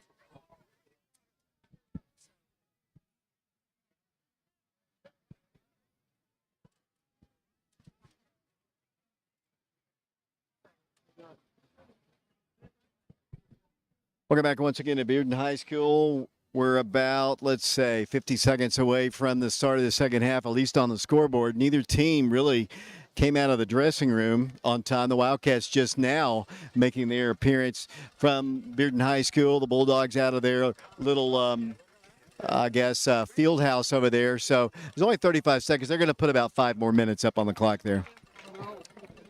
I'll be the resident get off my lawn, David. At a certain point, whether it's bands or whether it's this or that, almost every game, almost every week for years now, this happens at. They put 20 minutes up there and they got to add 3 or 4 more. At what point do you just, do you have a penalty? Do you stop the I don't know. But it almost seems pointless to have that timer up there because inevitably you put more time on every week. 1981, we went to Farragut High School. We had won 28-29 straight ball games. Bill Young's very first visit there to Farragut High School. Nobody came to get him at Farragut.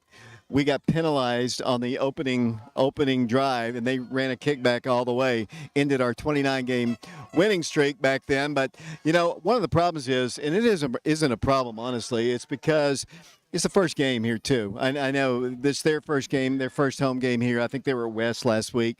And you're right, it does happen. And it probably would be better to put 25 on there. But, they haven't really. Then they'd want 30. So my point is to go to about 15, and then you'd get off by 20.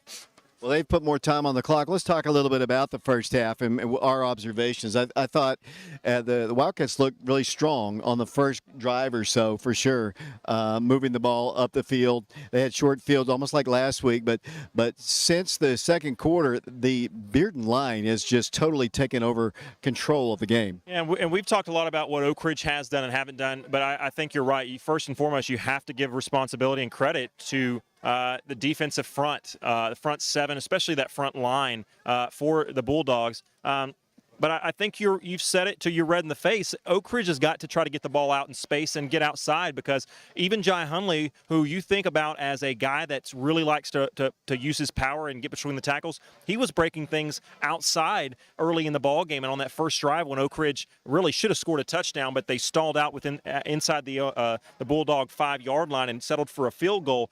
But that whole drive was predicated on runs that were bounced outside, and Oak Ridge just using their athleticism and their speed to their advantage. Now, Part of the reason they haven't been able to do that is because of how well Bearden's defensive line responded after that drive. But still, you got to find ways to get your playmakers in space. Coach Green said it at halftime. I do think, not as an excuse, but I do think Brandon Hayward's absence is certainly having an effect because he's one of your biggest playmakers on the outside. But still, you've got plenty of athletes out there.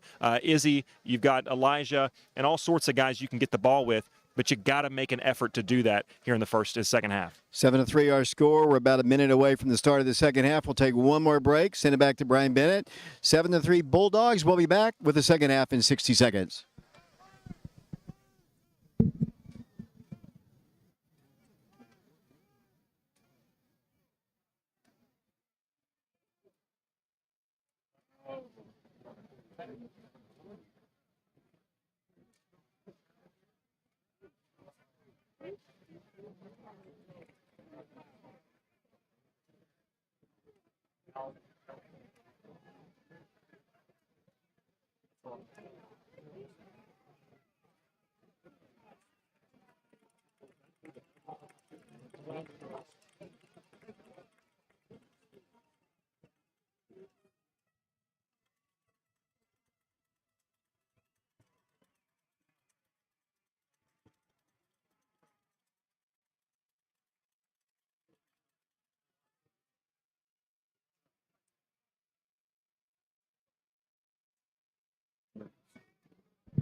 Bourbon down there? Is that Jacob Bourbon down there, fucking guy? Yes. No. No. Yes. Yes? Yeah, man. David Clary back here along with Alex Myers, Alex Warexa, Mark and Shauna Hayes, Josh Frazier, Lee Wexler, Matthew Charles, Brian Bennett back at the station. Mike Sheehan's with us as well. Second half about to get set. The Wildcats will be receiving the kick. And unfortunately, there's one Wildcat that looks to have been a playmaker in the first half who it's hard to see his number. He's telling they're talking to trainer Brian Leffler, and he's got his pads and helmet off, so it doesn't look like he'll be able to go. Unfortunately, I can't. He's got a towel over his head, so I can't recognize who it is. We'll have to keep an eye on that. You wonder. We'll try to keep an eye out and find that answer out for you, though, Dave. And we're about to get set here in the second half on FM 92.7. Ball is on the tee. The ball is kicked. It's high, spiraling, and it'll go out of bounds. That should be a penalty. That'll be a penalty against them. It was a great coffin corner kick, but unfortunately on a kickoff, you've got to kick it into the end zone. You do, and unfortunately, I mean, it's unfortunate for anybody, but from a production standpoint, I'm afraid that might be Elijah Rogers. So if that's indeed the case, then Oak Ridge is really going to have to rely on those running backs to try to make something happen. Now into the ball game, for really one of the first times all game for Oak Ridge. It's going to be, looks like, if I can find the number here, excuse me, Jakyron Pendergrass. So maybe that's a guy who can give Oak Ridge a spark. He's certainly got fresh legs. 7-3 our score. The Wildcat offense on the field. The Wildcats, you talked about this, and obviously they've watched them on tape. They know what to do here. I just think we can get them wide. I just think going up the middle against that big man's not going to work. First down, 10 yards to go. Peyton Sharp is the quarterback. The Wildcats laid a man off the field once again. Two receivers to the right. Handoff. There's a good hold, though, across the 40. They went off right tackle. The ball is fumbled, though. I think he was down. And I guess they're not going to say that he was down. I guess they're going to say it's a fumble. Yeah, and you know, I honestly, live, I thought it was a fumble. I didn't think he was down. He was kind of falling forward still. It was close, but regardless, there's no review in high school. So what they say is what it is. And unfortunately for the Wildcats, that's a turnover. And all of a sudden, when you felt like, wow, we haven't got anything going between the tackles in a quarter and a half, the first play, you have some momentum, and then that happens. So now Robert Ayers and that defensive staff, they're going to have to draw something up. Certainly they're fresher than they were really all in the first half, but we've got to see if Oak Ridge can maybe have a turnover of their own. Waters, Bradley, Birdwell, and let's see, Knowles on the line for the Wildcats here. First down, 10 yards to go. The ball after the fumble at the 45-yard line. Number 22 trying to carry it. Oh, Brian Kelly drops him behind the line of scrimmage. The Wildcats have recovered a fumble.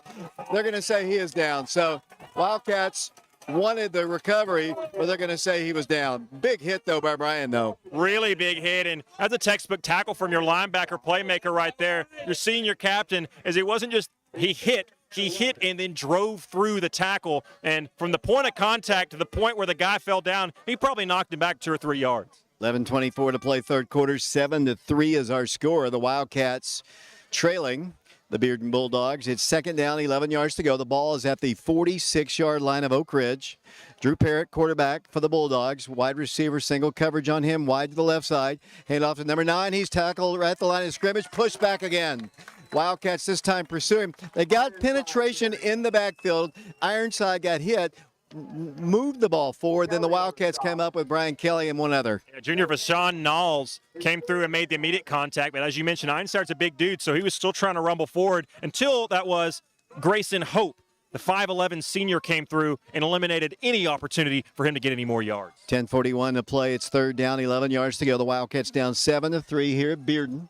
Next week, the Wildcats at home against the Clinton Dragons. Third down, 11 yards to go. Parrott, high snap, pumps once, pressured, fires a screen pass. It's caught. Nice play. But they're not going to pick up a first down. He's going to be shy by about 3. Little screen pass, executed extremely well. Yeah, it was actually not just a screen. They faked to the left like they were going to dump it out in the flats, kind of looped the ball around from the quarterback, and he decided to fire it back. You've got to have a lot of patience as an offensive line and as a unit to run the play like that. They knew Oak Ridge would be coming after the quarterback big time, and that's a perfect play. Didn't quite get him the yards, but it did set him up in position to go for it, which they will do. Fourth down, a long 3 to go for it first. The ball at the 37-yard line. Don't want to jump offside. Snap, handoff to the running back, and he is hit and stopped short of the first down at the 35-yard line. Needed to get to the 35. Oh, with a toe, he got a good spot. I think he's got it. Initially, I didn't think he did, but I think he does. I'm not sure. We don't have a great angle. Boy, they're going to say it's a first down. I would have liked to at least seen a measurement on that one because it looked really close, but as we said before, what they say is what it is. There's no replay, so 1st and 10 for the Bulldogs. Wildcats back on defense here. They were on defense a lot in the first half, especially in that second quarter. 1st and 10 at the 35-yard line. The Wildcat defense needs to stop here. Whether offense is not being able to score. Quarterback's rolling, looking, firing pass, almost picked off, and it's going to be caught by Bearden in the 5-yard line. 3, 2, 1, and out of bounds he goes at the 1. I think they signal he's out at the 1, not a touchdown.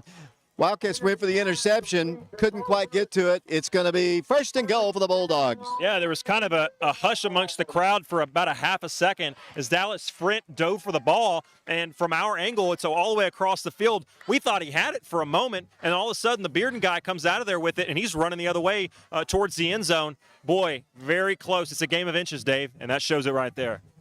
Wildcats down 7-3 here. Knocking on the door of the Bulldogs. 1st down, goal to go at the 1-yard line. Parrott rolls to his right, looks to run. He's hit at the goal line, goes in. That is a touchdown for the Bulldogs. 9:17 to play. Wildcats did not have any turnovers that I remember last week in that ball game, but tonight that turnover really turns right into points for them. Yeah, and he's a guy, the quarterback Parrott is, that he's not very big, not very tall, but he's clearly a pretty athletic fellow back there in the backfield, and he's threatened to run it a couple of times, hasn't really pulled the trigger. That time he was very decisive, and with only about a yard needed to go, he just got close to the goal line and just kind of dove in. He got hit hard, but it didn't matter. Kick is on its way, is up, and it is good. 14-3 Bearden, 9:17 to play. The Wildcats have some work to do. We'll be back in 60 seconds. Remaining in the third quarter. Bearden 14, Oak Ridge 3.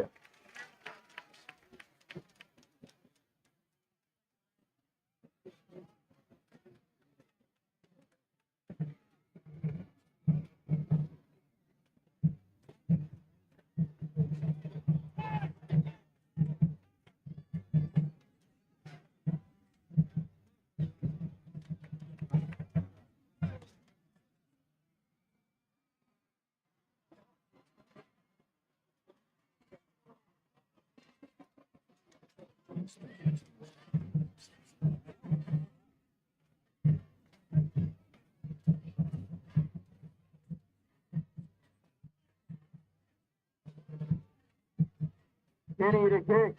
Rembert and Hundley deep to receive.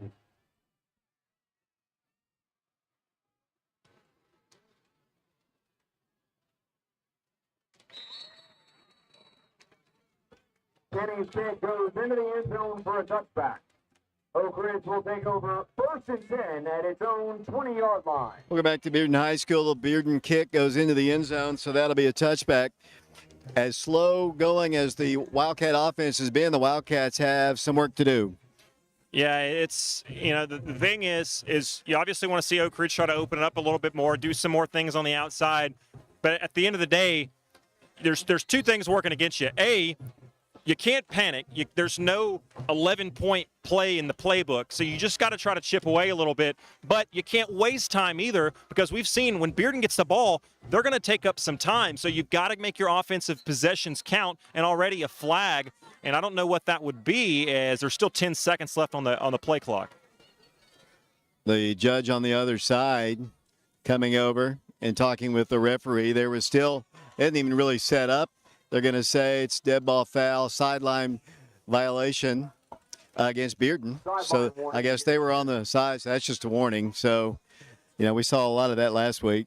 Yeah, we saw a lot of, I'll give this officiating crew a lot of credit. We've seen a lot less laundry on the field, and part of that's due to the teams on the field, but I think part of it's due to themselves as well. 1st and 10, low snap. Here's the handoff in the reverse to Rembert. Rembert's got good running room. He's at the 20, at the 25. He's at the 30, at the 35. And down he goes at the 36-yard line. First down, a 10-back of Oak Ridge first down.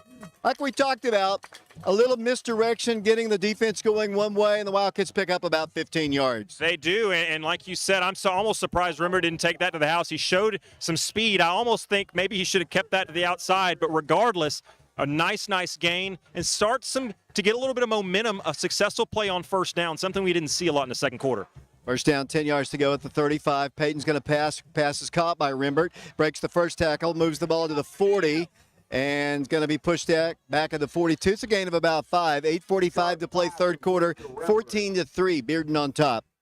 Nice play again, going back-to-back plays to Rembert. I wouldn't be surprised if they don't try to get him out of here. They're going to keep him in. I don't know I wouldn't throw to him this play. He's got to be a little bit winded out there, as they're going to flip the formation, 2 wide to the left now, 1 to the right. And let's see if they try to get Jai Hundley involved. Third down, 6 yards to go for the Wildcats. 8:20 and counting. Second down, 6 yards to go. The ball at the 42-yard line. Peyton looking over the sideline. Tick, down to 10 seconds off the play clock.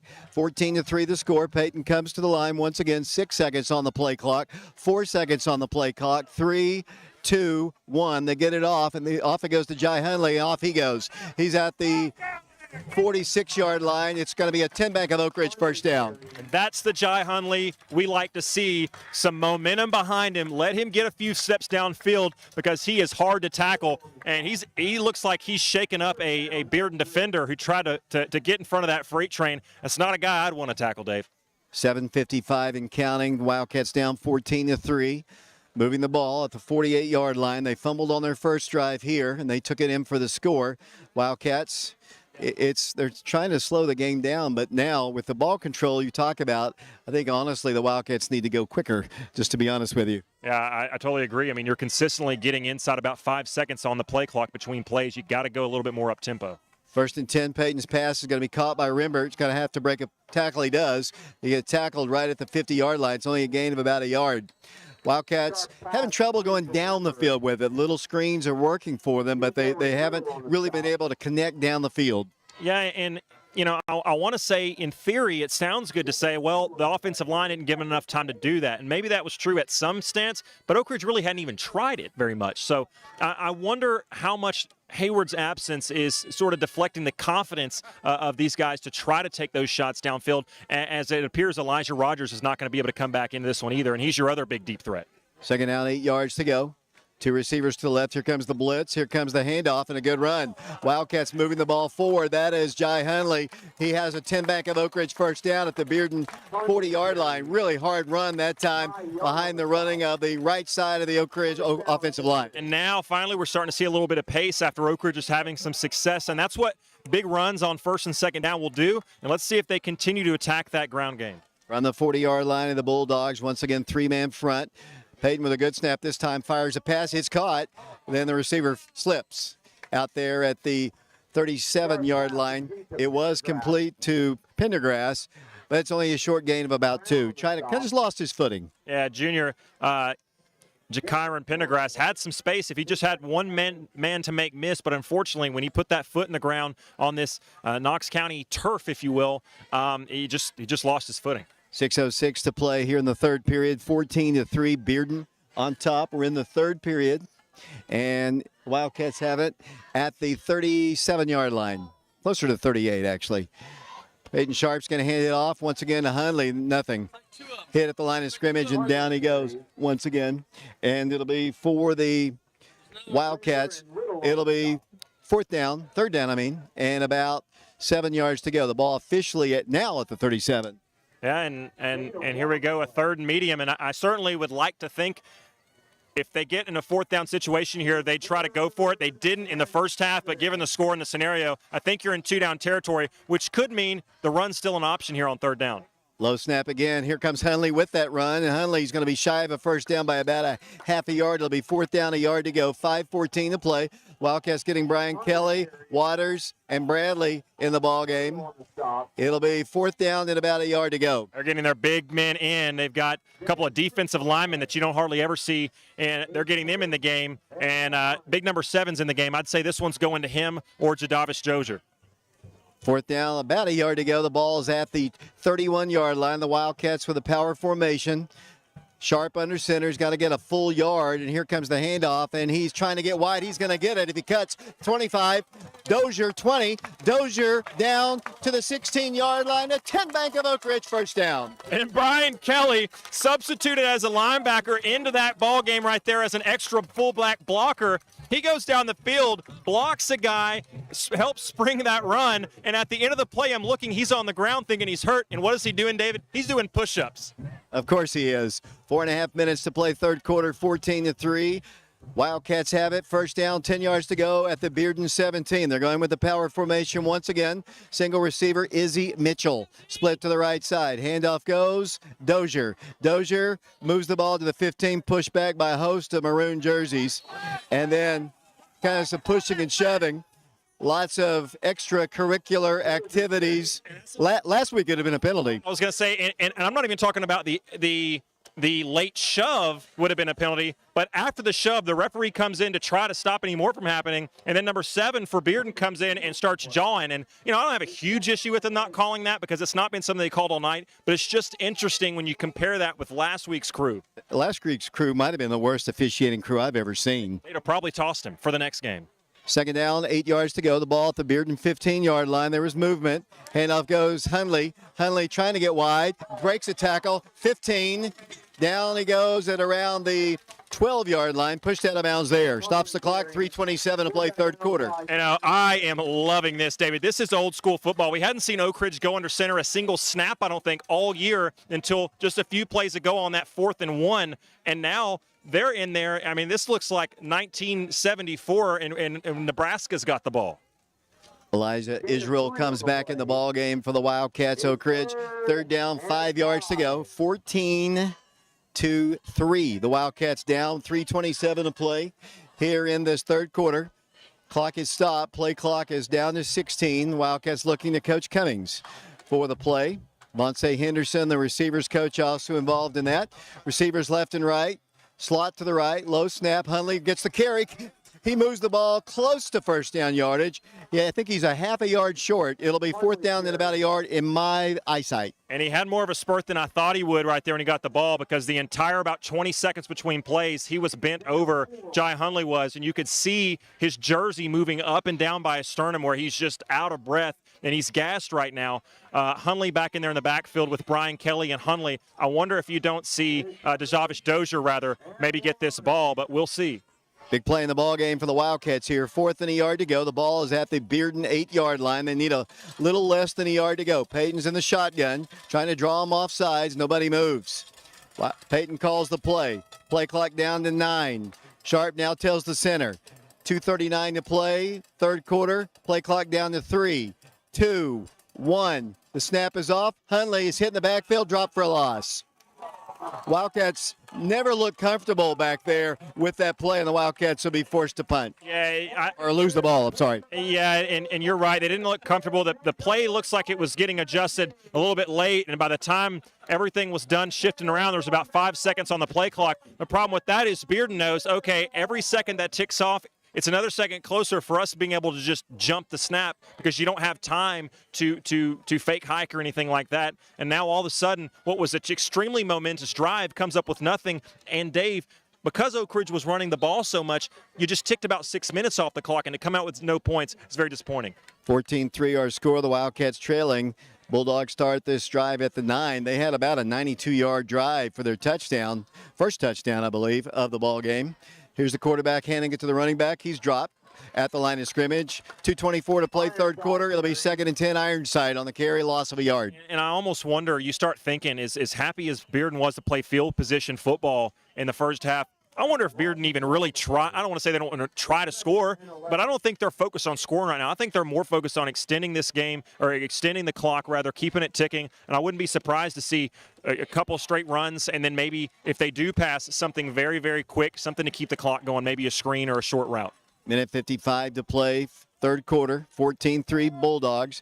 Parrott working from inside his 5. Pressured, fires a pass, is going to be caught for a first down at the 20-yard line. They tackle him officially at the 22. 1st and 10 Bulldogs. The Wildcats came in with that pressure, and they have caught us each time with that. They have, and again, it was a nice throw, nice catch. Credit Bearden, but they're not extending the thing downfield. I think if you're Oak Ridge at this point, with your corners, your safeties, your backers, if you're out there covering passes, I think you got to trust your speed and realize at this point in the game, you can't afford to be playing off because at some point you're going to have to take a risk and try to jump one. 94 seconds to play here in the third quarter. First down, 10 yards to go. The Wildcats could use a turnover right here. Ball's at the 21-yard line. Parrott hands it to the back. He's hit and dropped in the backfield again. Elijah Bradley, big 6'4", all 210 pounds of that junior out there. The first one to make contact in the backfield. But like we see so often with Coach Cummings' defense, it's not just one guy who's the first to get there. It's one guy followed by 2, 3, 4 white jerseys. Great job. And again, now all of a sudden you're starting to see Oak Ridge's defensive line on those first down run plays starting to make an impact. Down to 53 seconds to play in the third quarter. The Wildcats down 11. 14-3 the score. It'll be second down, officially 9 yards to go. Ball at the 22-yard line. Bearden going right to left here in this third quarter. Parrott, high snap, back to pass, pressured, nearly sacked, looks to pass, fired to pass, almost intercepted by Oak Ridge.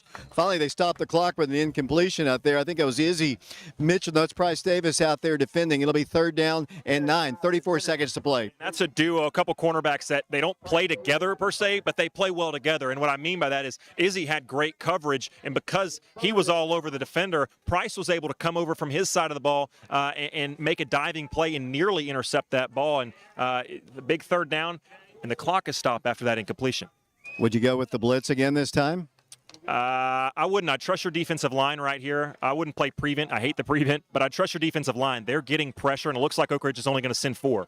Third down, 9 yards to go. Here comes Parrott to pass, fires a pass, intercepted Oak Ridge! The Wildcats pick it off at the 20-yard line. Oak Ridge comes up with a big interception. Izzy Mitchell, and the Wildcats have it 1st and 10 at the Bearden 21-yard line. Beautiful, beautiful design right there by Robert Ayers. He did just what I was hoping they'd do. They brought 4, left enough back to play good coverage, and Izzy Mitchell, who played really good coverage on the play before where Price Davis almost intercepted, this time he says, Price, I'll pick you up, I'll get this one, and nearly ran that back to the house. He lost his footing, and now if you're Oak Ridge, here's the question I'd ask.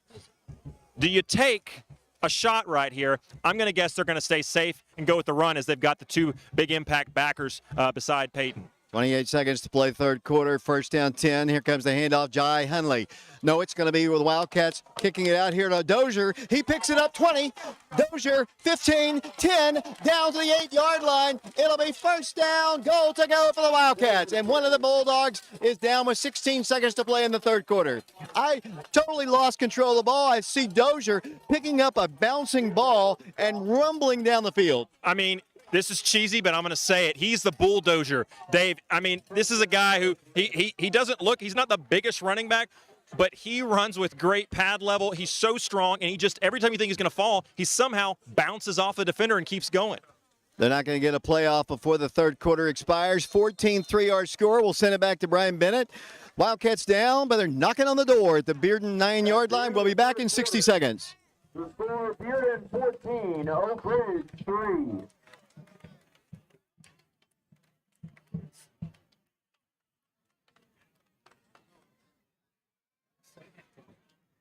The Tennessee Dairy Farm families are proud to support high school athletics. Milk is a great source of protein, and chocolate milk is a great way to fuel up after exercise. So lift a glass and toast your local dairy farmer as you build strong and healthy bones and muscles. Nice listening to you. Well, that's good. Yeah. I couldn't find it anywhere to watch or anything like that. It's on YouTube on Tiffany. Go to them YouTube.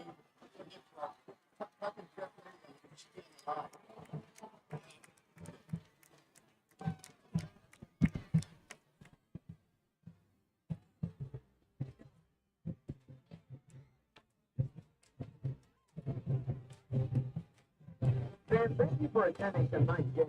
Please help us keep our stadium clean by disposing of your trash in one of the many trash containers located throughout the stadium. Thank you and enjoy the game. Welcome back. Once again, David Clary along with Alex Myers and a host of others here at Bearden High School. Fourth and final quarter about to get set. The Wildcats got the turnover they needed, but you and I were talking during the break here. The Wildcats have got to get 6 on the board here. They're down 14-3. They absolutely do, and one play right here could totally change the outlook. Here comes Sharp pitching to Hunley. He's got a blocker. Tucks it up the field. 5, 4, 3, 2. Fumbles the ball at the 2-yard line out of bounds. Stops the clock with 11:53 to play. And Hunley is down to the play. We've already lost Elijah Rogers in this one for whatever reason. Don't know exactly. Maybe we can text Brian down there and find out what's going on. And Brandon Hayward not able to play because of the penalty situation last week.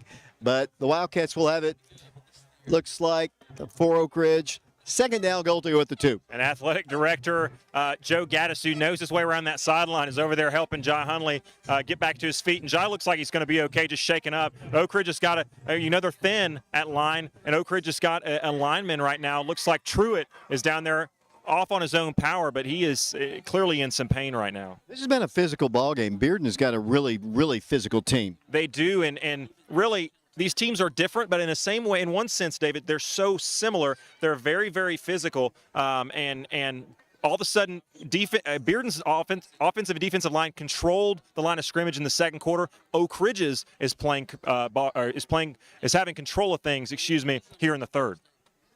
Text Brian there and see what's going on. Mike, your thoughts on the game so far? I thought it was very closely contested compared to last week. It's night and day.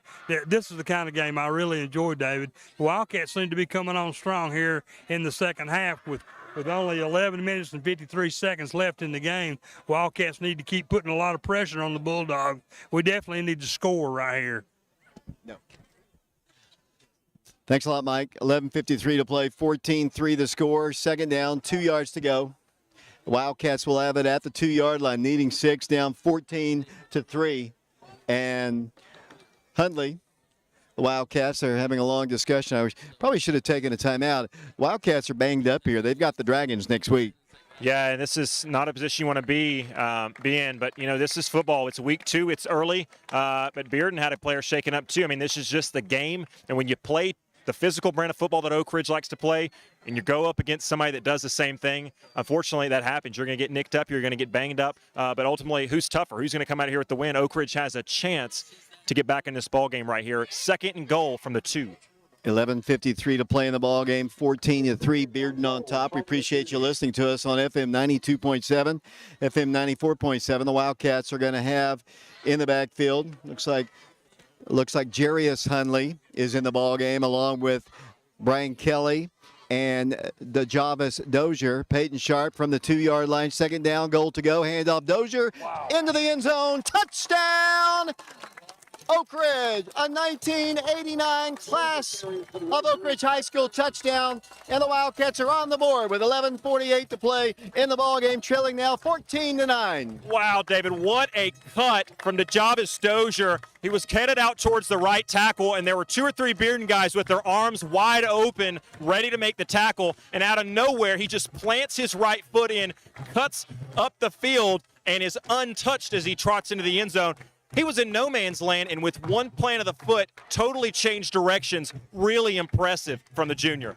14-9 the score. David Wilson will attempt the extra point. The Wildcats don't have the right personnel in the game.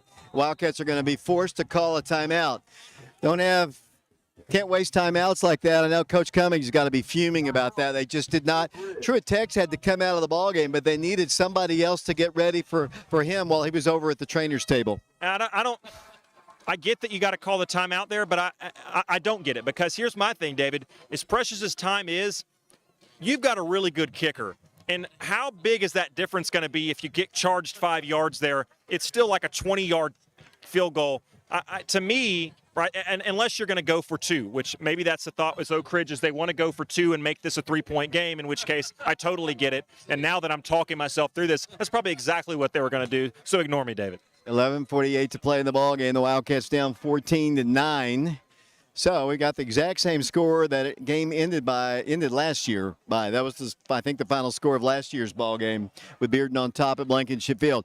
Want to remind everybody, the Wildcats and Dragons will be playing next week at Blankenship Field. That'll be a 7:30 kickoff from Blankenship Field. We'll have the pregame show beginning at 7 o'clock. The Wildcats and Dragons. Wildcats split out everybody. They've got Jai Hunley, the only man in the backfield. Wildcat kicker lined up on the right. They made a 2-point conversion this way last week, but Bearden obviously has seen that on tape. It'll be David Wilson to kick. Nehemiah Elmore will hold. Palmer will snap. 14-9 the score.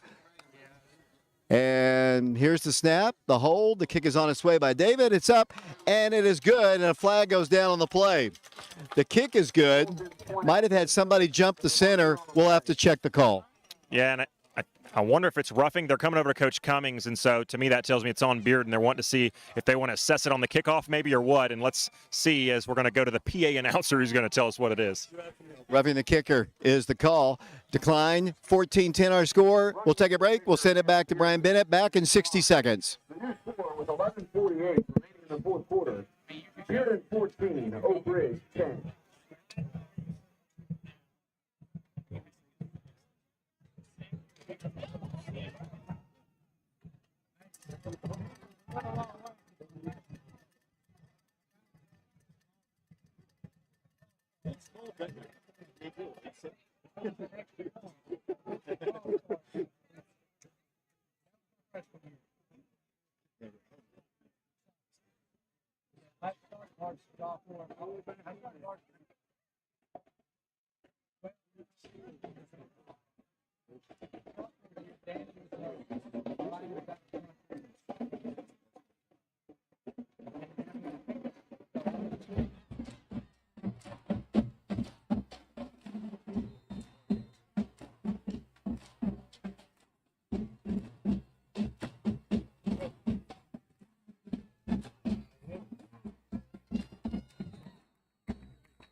Kick goes into the end zone for a touchback. Bearden will take over 1st and 10 at his own 20-yard box.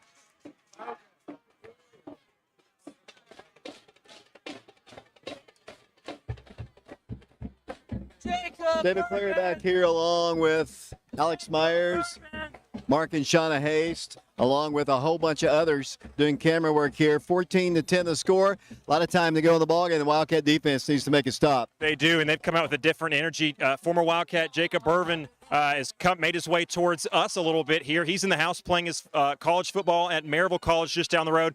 I saw him just after halftime, about the first possession. He was down there hugging some players, trying to push them, get a little chest bump going, trying to fire these guys up. Let's see if they can take that and form it into some energy. First down, 10 yards to go for the Bulldogs. High snap, quarterback fires a pass, bounced it up there, incomplete. 11:44 to play. The Wildcats got a little pressure. Both quarterbacks have had low snaps that they've done. Really, both of them have done a good job picking up off the turf. Both of them have, but to be honest with you, neither quarterback for a lot of this game has looked real comfortable, especially almost the more time they have, they almost look like they're overthinking. And so I think if Oak Ridge can keep this a one-possession game, force Bearden to try to run the ball, and they can key in on that, I think I like their chances. Second down, 10 yards to go at the 20-yard line. We're in the fourth quarter, a lot of time. Quarterback hands it to the running back, trying to find a room. He is going to be hit and dropped after a gain of about 2. It'll be third down and about 8 yards to go. Ironside on the carry once again. 11:33 to play in the ball game. 14-10 is our score. Ironside is not the guy, if you're Bearden, you want running east to west, trying to run outside the tackles. That time, he tried to stretch it out, and Oak Ridge's speed was right there. They were all over that one. He finally turned it upfield, but just a couple of yards to gain. Now it brings up a 3rd and long, and now all of a sudden you're forcing Parrott to maybe make a play, but you got to watch his legs, David. 3 receivers split out to the right of the quarterback, 1 man to the left. Third down, 8 yards to go. 14-10, Bearden on top. Man comes in motion, quarterback rolls, pressured, looks, fires, incomplete. They'll punt. They'll punt the ball away. The Wildcats should get great field position, Alex Myers. They really should. But again, watch the punter, Oak Ridge, in that first half. It may be something Bearden pointed out at halftime on the drawing board. If Oak Ridge continues to defend the punt that way, Bearden could easily try to take this and have that running punter, if you will, just go ahead and keep on running towards the chain. So Oak Ridge has to be ready for that. But yes, if you get a chance, I'd love to see one of the Oak Ridge's playmakers in the back, like Rimbert, who's back deep, try to make a play. Hundley back there with him as well. It's 4th down and 8, 10:56 to play. So not even a full, just a little over a minute was ticked off the clock there. I think there was 11:58 to go. Low snap. Quarterback is going to, or punter is going to punt, I think. He is going to punt, gets a, big, booming, spiraling kick. He's really good at that. Very similar. It's picked up by Oak Ridge. The Wildcats will return it back for a couple yards. Dallas Frent picked it up on a bounce, returned it about 2 yards. Really, really dangerous play there as the ball took an awkward bounce. And if I was a coach, I would have been going, get away, Peter. Instead, Frent picks up the ball off the awkward bounce, and he does gain a couple of yards with it, so it definitely benefits the Wildcats. Really nice adjustment. Oak Ridge was ready for it. The running lane wasn't there. He had to punt it away, but boom. I thought this guy was just a wide receiver back there to punt as an athlete. He's a punter, David. He's got an absolute leg on him, and he got a nice spiral on that one as well. Bearden and Farragut, they always seem to have kickers. They really do every year, and it's just like clockwork. Before you even come over here, you're sitting there going, all right, well, if it comes down to field goals, they're going to have a long range, and it appears that their kicking game is just as good as we thought it would be. 3 receivers for the Wildcats to the right. Dozier is the running back. Presley's the receiver to the left. Little quick pass is going to be caught. They're going to have a halfback pass. He's open. Pass is up there. He got interfered with. He was bumped. The pass was underthrown, honestly. Presley was back there, but he got bumped by the defender, and I guess they're going to call it incidental contact. That's a touchdown if he gets anything on that pass. It's easily a touchdown, and like you said, I thought it was so underthrown that the defender was so beaten that coming back on the play, I thought Pendergrass had a chance to basically get a flagrant interference call. Unfortunately, it wasn't as much contact as we thought there was going to be, and it was no call, 2nd and 10. I'm watching Coach Gaddis down there. He's pacing just like he was the coach. Yeah, he is. Let me tell you, he's all in. He is all in as the athletic director. 2nd down, 10 yards to go. 3 receivers to the right. Hundley comes in motion. He's going to pass. Goes deep. Presley, he can't make the catch. Wow. I think that would have been 6-2 if he somehow to make the play. It was good coverage. Not a bad throw, actually, just incomplete. Now the Wildcats 3rd and 10. Just a little bit inside that throw. If it's over his outside shoulder, he's probably still running. There was one-on-one coverage, and the freshman with some speed and range just couldn't quite get to that one as he had to come back inside towards the hash mark.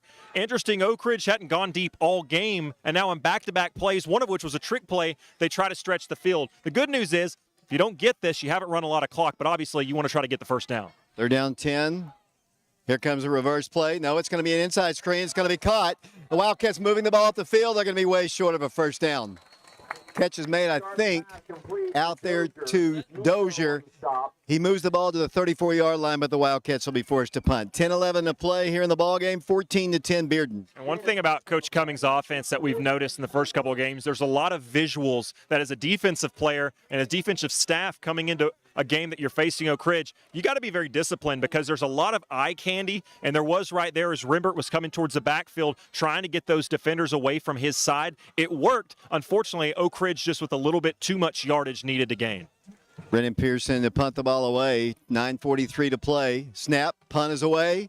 Good one. Spiraling kick. He's got room to run if he wants to. The Wildcats trying to drop him, and they are going to eventually. It's going to be Jarius Hunley and trying to strip the ball away from him at the 33-yard line. It'll be first down, 10 yards to go for the Bearden Bulldogs. We cannot allow them that ball control. Still a lot of time. 9:29 to play. The Wildcats down 14-10 here in the fourth quarter. Yeah, and I want to highlight Izzy Mitchell on that last play. He got shook a little bit, didn't make the tackle, but it was okay. And the reason was he was tempted. You could see him trying to go in to make the tackle, and he decided to keep his containment, stay outside as the widest man on the field. And even though he didn't make the tackle, the only way to make him miss was for the return man to cut inside. And as he did that, even though Izzy didn't make the play, that delayed him long enough, and forcing him inside allowed Oak Ridge's other defenders that were inside to make the play. Both teams have taken advantage of each other's turnovers here. The Wildcats could use another one here. Here's the handoff to number 9. Belted, blasted, dropped to the turf. He's going to be hit behind the line of scrimmage. He'll lose a yard.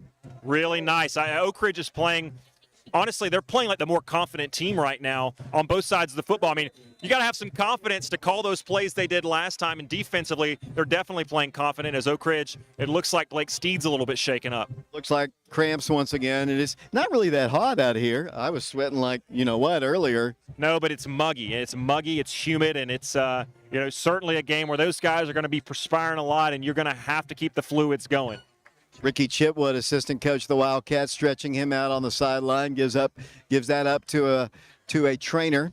We're down to 9:02 to play. Play clock. I don't know if they reset that once again. The clock continued to run here. Play clock is only at 20. Seems like there should be less time on the play clock here. It'll be 2nd and 10. Parrott rolls, looks, wants to run, fires a pass, wide open 40-yard line, shy of a first down by about 3. I think he got out of bounds. 8:42 to play. Whistles blow, and what's the call? Sideline looks like a sideline warning again. Yeah, but it's exactly what it is, and it's a good thing it's just a warning because earlier Bearden got one. So now if either team's over that line and the ref decides to throw that flag, it is going to be a penalty. I want to say something about Parrott. I don't know that he's the most gifted passer we'll see all year, but I've been really impressed with his command of the offense. Other than the one mistake, he really hasn't done anything too dangerous.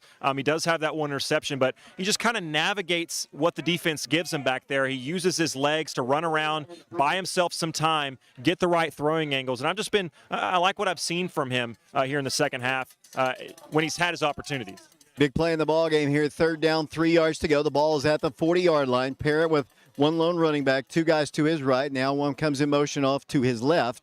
And he's going to hand it off to number 9. He's going to try to get wide, and he's got a first down and more. And they're going to work down the field, and Wildcats make a touchdown-saving tackle. Ball comes out. Then they pick it up once again. Everybody on our side was yelling, holding, holding, holding. I don't see any flags. That's a first down run. A nice run by the Bulldog running back. The best run Bearden's had all game. Really maybe their best offensive play of the game as that one picked up, 30, 35 yards or so on a run. And, we mentioned Ironside is a big bruising back. He's not the fastest guy, not necessarily a guy you want getting outside the tackles, but he found a lane, found a crease, cut up the field, and he actually showed a little bit more speed once he started getting rumbling than I thought he had in him. Officially, you're going to put the ball down at the 36-yard line of Oak Ridge.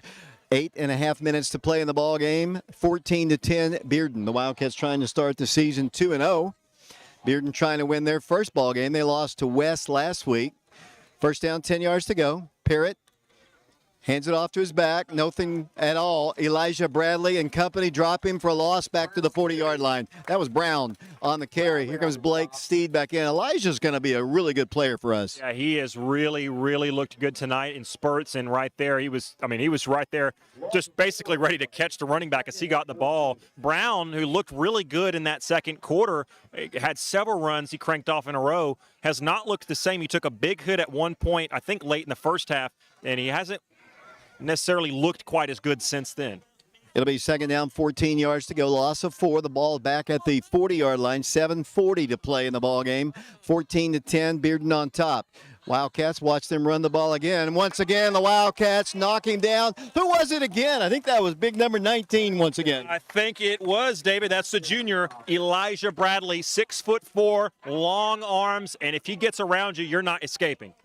Another loss on the play, this time back to the 46-yard line, actually 44-yard line. Now it's third down and 18 yards to go, 7:12 to play in the ballgame. And it seems like you got him right where you want him, but I'd be careful if I was Oak Ridge. They've run some sort of sleight of hand type plays where they set up over the middle, get a little screen, a little tunnel screen going back over, some easy completions. Based off where the field is, based off their punting situation, I wouldn't be surprised if this is a safe call to maybe set them up to go for 4 downs. Third down, 18 yards to go, 6:48 to play. Parrott back to pass, rolling. Wildcats trying to make a sack. Here comes the quarterback. He fires the pass.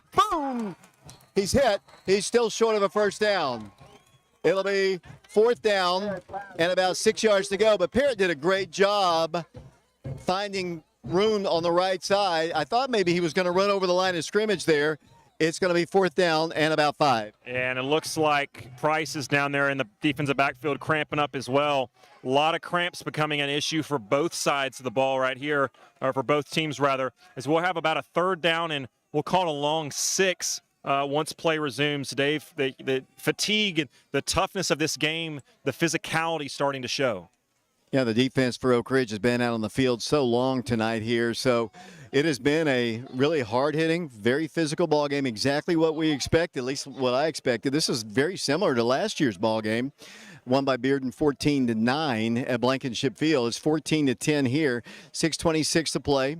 Brian Leffler and company out there trying to get their team in the huddle there. I mean, the Wildcats have had Elijah Rogers out. I've seen Truett Tex go out.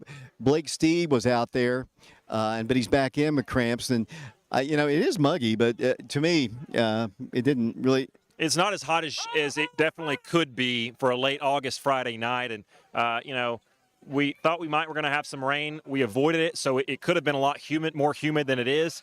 But like you said, it's that time of year where, this sort of things happen. And it really gives Oak Ridge and Bearden a chance to think about what they're going to do here on 4th and 6. Nehemiah Elmore comes into the game for Price Davis here. The Wildcats have Amani Rimbert, Dallas Frent in the secondary, Izzy Mitchell. The Wildcats have Blake Steed, Grayson Hope, Elijah Bradley.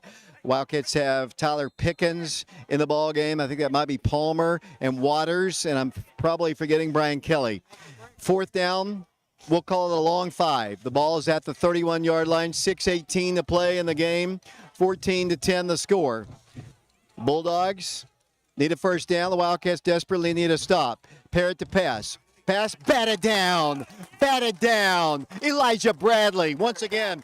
Elijah Bradley, great defensive series. The Wildcats have 6:06 to get down the field and win this ball game. Make a miniature highlight tape off of just the last 4 or 5 plays from Elijah Bradley. He has been all over the place. It's hard sometimes for an interior defensive lineman to make an impact, especially during the passing game if you're not getting a sack. That time he gets a hand on the ball, swats it down. It could have been a completion. Instead, it's Oak Ridge ball. Peyton Sharp back out at quarterback. The ball's at the 31-yard line. No mistakes here. The Wildcats, first down, 10 yards to go, down 14-10, 6:06 to play in the ballgame. Wildcats, Jai Hunley in the backfield. The Wildcats have a slot man. Looks like Kelly. Handoff goes Hunley. Hunley across the 35, a hard run up to the 37-yard line. Gain of about 7. And all of a sudden, not to get ahead of ourselves but I'm starting to think you look at that clock and you're down, but all of a sudden you start thinking clock control and time of possession, because as long as you're gaining yards, as long as you're moving the chains, you don't necessarily want or need to score quickly. Obviously, you need a touchdown this drive, but if you're getting the momentum, you like where you are, you don't necessarily need to score super quickly. Second down, 5 yards to go. Peyton Sharp once again. Low snap. Handoff goes Henley, this time belted. Flag went down on the play. I don't know what happened. Hopefully not a hold, but there's a flag went down at around the 37. Hopefully it's not a block below the belt. Yeah, it's probably going to be Oak Ridge based off the vicinity of where it was. Izzy Mitchell's looking a little bit confused. I don't think he's happy with the call, and I don't think Coach Cummings is either, as he kind of throws his hands up in the air. And now you're going to replay second down. It's going to legal procedure against Izzy. The ball should have never been snapped. They should have blown that dead if that was the call. That's a mistake by the officials. 5:21 to play in the ball game. It will be illegal procedure against the Wildcats. Over to talk things over. It was going to step the penalty yardage. Well, they did. I guess they're going to accept the play. Well, nope, they're going to reset it at the 36-yard line there to decline the penalty. They're going to decline it, and maybe this is just me being ignorant of the rule. If it's a legal procedure, isn't that a call that should blow the ball dead, in which case you should have to replay second down. You shouldn't be able to accept the play because the play should legally have never happened. Well, now they step the yardage off. So I guess Knox County officials have struggled 2 weeks in a row here. It wasn't my ignorance. Hey, that's one for me. I'll probably have a bunch where I'm wrong, but you know what, Dave? Write that down in pen because I want to remember it. 5:21 to play. The fans on both sides. We've got a great turnout of fans here. It's going to be third down and 9 yards to go. It's a big play in the ball game. 5:21 to play. The Wildcats are down 14-10. It'll be the Wildcats. 2 receivers split to the right, 2 to the left. Should be second down and 10 yards to go. Low snap. Peyton Sharp throws a pass. It's almost intercepted. Thrown into coverage there. And now they're saying the penalty was stepped off and they're saying that was third down. So now it's fourth down for Oak Ridge when everyone around us thought it was second down. I don't know what just happened, David. I'm lost. 5:08 to play here in the ball game. The Wildcats will be forced to punt. So only about 58 seconds off the clock there. The Wildcats got nothing accomplished there, and the Wildcats will be forced to punt. It's fourth down and 10 yards to go. One of the advantages or disadvantages of sitting in the stands here, Alex, is the fans in the stands. We certainly have some boisterous ones behind us tonight, Dave. Here comes the punt by Pearson. Hits it away. Wobbly kick. Nice roll for the Wildcats. Going to go out of bounds at around the 27-yard line. 4:57 and counting. The clock should have stopped. Ball went out of bounds. The clock ticked off 5 seconds off the clock right there. And I don't want to belabor the point because it's in the past and we can't go back and change it, but I still don't understand how the penalty was accepted. The penalty was a dead ball before the play. The play shouldn't have counted, and so they stepped the yardage off correctly, but then all of a sudden, instead of being second down, replaying second, it was somehow third. Oak Ridge won one play, and now they got a punt. And I'm not saying that it's wrong, but I am saying if it's right, I certainly don't understand it. And I would love an explanation from somebody who does, but I'm just lost off of that scenario. But regardless, unfortunately, Wildcats have to punt, and now they need a big stop with two timeouts remaining, 4:55 left in the final quarter. 14-10 our score. Parrott at quarterback. Very content to run the ball, I'm sure. They're going to run it to number 9. He's going to be hit and dropped once again at the 25-yard line. They don't have just a lot of speed, but their line does good work for them. Play is halted again. 4:46 to play. Gain of a yard on the play for Bearden. It'll be second down, 9 yards to go. And I'm not... It's going to say Tim Waters, the freshman. We love his potential. We talked about it a lot last week. He's getting some big, meaningful minutes for the Wildcats in crunch time. And boy, do they need it because that defense has been out there a lot. They need as many fresh legs as they can get here on 2nd and 9. Ball is at the Bearden 25-yard line. 4.5 minutes to play in the ball game. Drew Parrott rolls to his right. Has time, fires a pass, is going to be caught. And a lot of yardage, and that should be a first down. It's going to be close, and I think he's out of bounds, so at least maybe the clock would stop. But we're going to have to see. They haven't signaled one way or the other yet. They're going to say it's third and one, a short one. 4:21 to play, 8-yard gain for them. We broadcast from the bleachers here on FM 92.7. They've done a really good job rolling out. This big receiver here on the right side has given Armani a little bit of trouble all night here. They've played off him, but he's a big guy. He is, and Elijah came up with a big play last third down. I wonder if he'll do it again right here. Use that 6'4" frame, get in the backfield, make a play, and get a stop on third down. Third down and a yard to go. Snap is good. Hand off to the running back. The Wildcats miss a tackle, and he's going to pick up a first down. Wildcats had him in the backfield, unfortunately. Actually not as good of a spot as I thought they were going to get. I think it's going to be enough, but if it is, it's not by much. That was actually, they're going to say, boy, Dave, I think Bearden got a short spot, but it doesn't matter. It's a first down. It is right at the 35-yard line. The Wildcats had a shot to get him in the backfield there. They really did. An interesting call there. As much success as they've had going up the middle, they decided to go outside where Oak Ridge has had the advantage all night.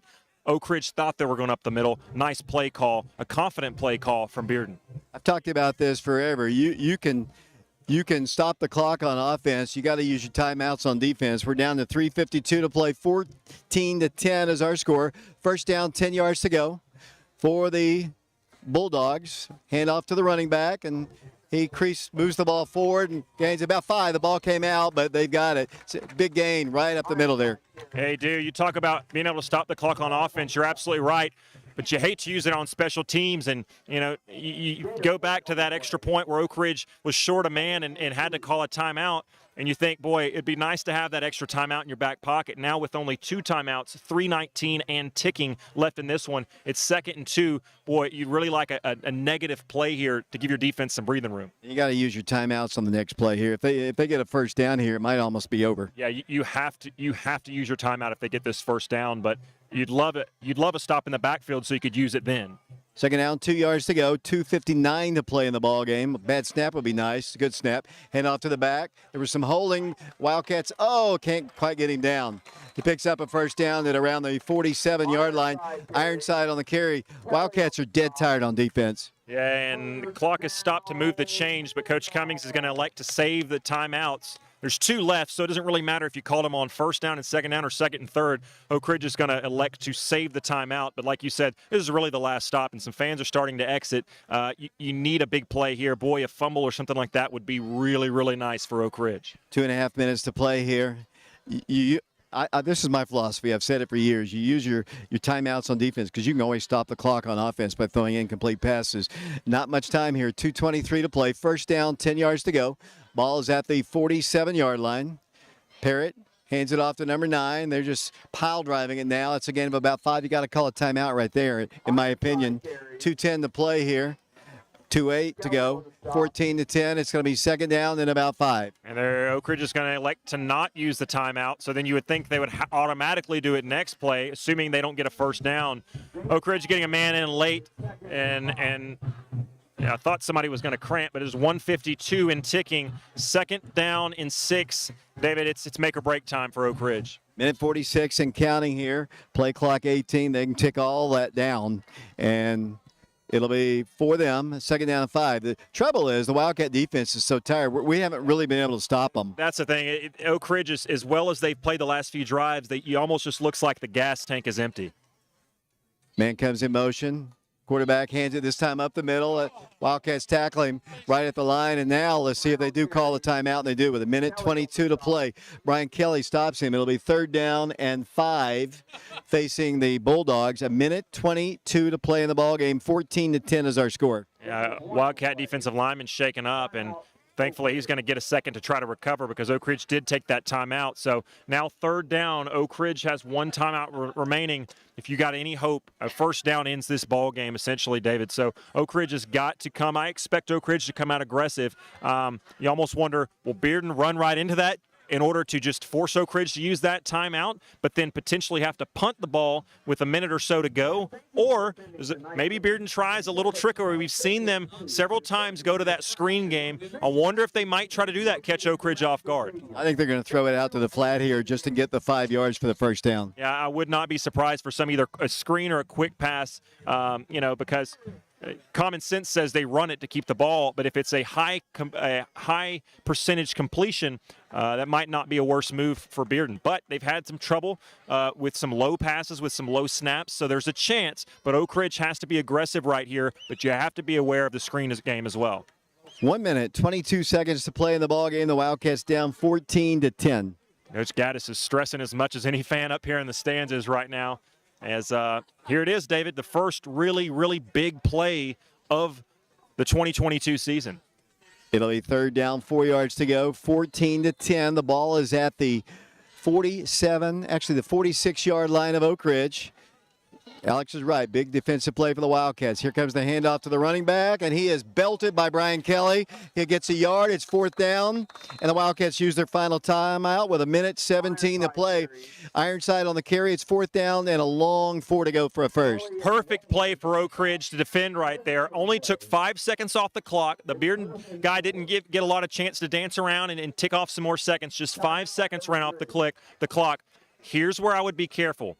If I'm Bearden, I punt this ball off and force the Oak Ridge offense to go deep because they haven't shown the ability consistently to complete any long passes. Yeah, they've been running the ball successfully, but can they run all the way down the field in a minute or so? I doubt it. They'd have to force you to try to complete some passes down the field. However, with Bearden, how they've called these fourth down plays, I would not be shocked to see them try and go for this, knowing that Oak Ridge, even if they give them good field position, they have to get into the end zone. A field goal doesn't do them any good. Fourth down, 4 yards to go. The ball is at the 46-yard line. Brian Kelly's played a really good game. He really has. Several Wildcats. I mean, this is one of those games that's going to be frustrating whoever loses this ball game because it's not like last week where you're making a lot of mental mistakes. Sure, it's not been a perfect game from either side, but these kids have played so hard for both Bearden and Oak Ridge, and it's been a pretty well-played football game, just a tough, old-school game. He hasn't run the fake all night. They send the punter in. Watch his feet. You cannot let him run. Wildcats got to make sure the right personnel are on the field here. 1:17 to play. Low snap. Here comes pressure. A kick is away. It's going to be Oak Ridge backing up and returning it. That it's going to be Almani Rimbert trying to get to the outside. He's at the 10. And tackled at that point. The Wildcats have 90 yards to go in 1:04 with no timeouts. They got a break because there could have easily been a block in the back called around the 8-yard line, which would have made it even worse. Bad field position, even worse for Oak Ridge. And finally, Almani Rimbert got down. He was fighting for extra yardage, but unfortunately, time was ticking off the clock. 64 seconds in this game, and we'll call it 88 yards to go. This would be a very memorable drive for this Oak Ridge offense and Peyton Sharp. If they can do it without a couple of their biggest playmakers on the outside, someone has to step up. No timeouts for the Wildcats here. 1:04 to play, 14-10 Bearden. Next week, Oak Ridge at Blankenship Field against Clinton, 7:30 kickoff. All Oak Ridge home games will be at 7:30.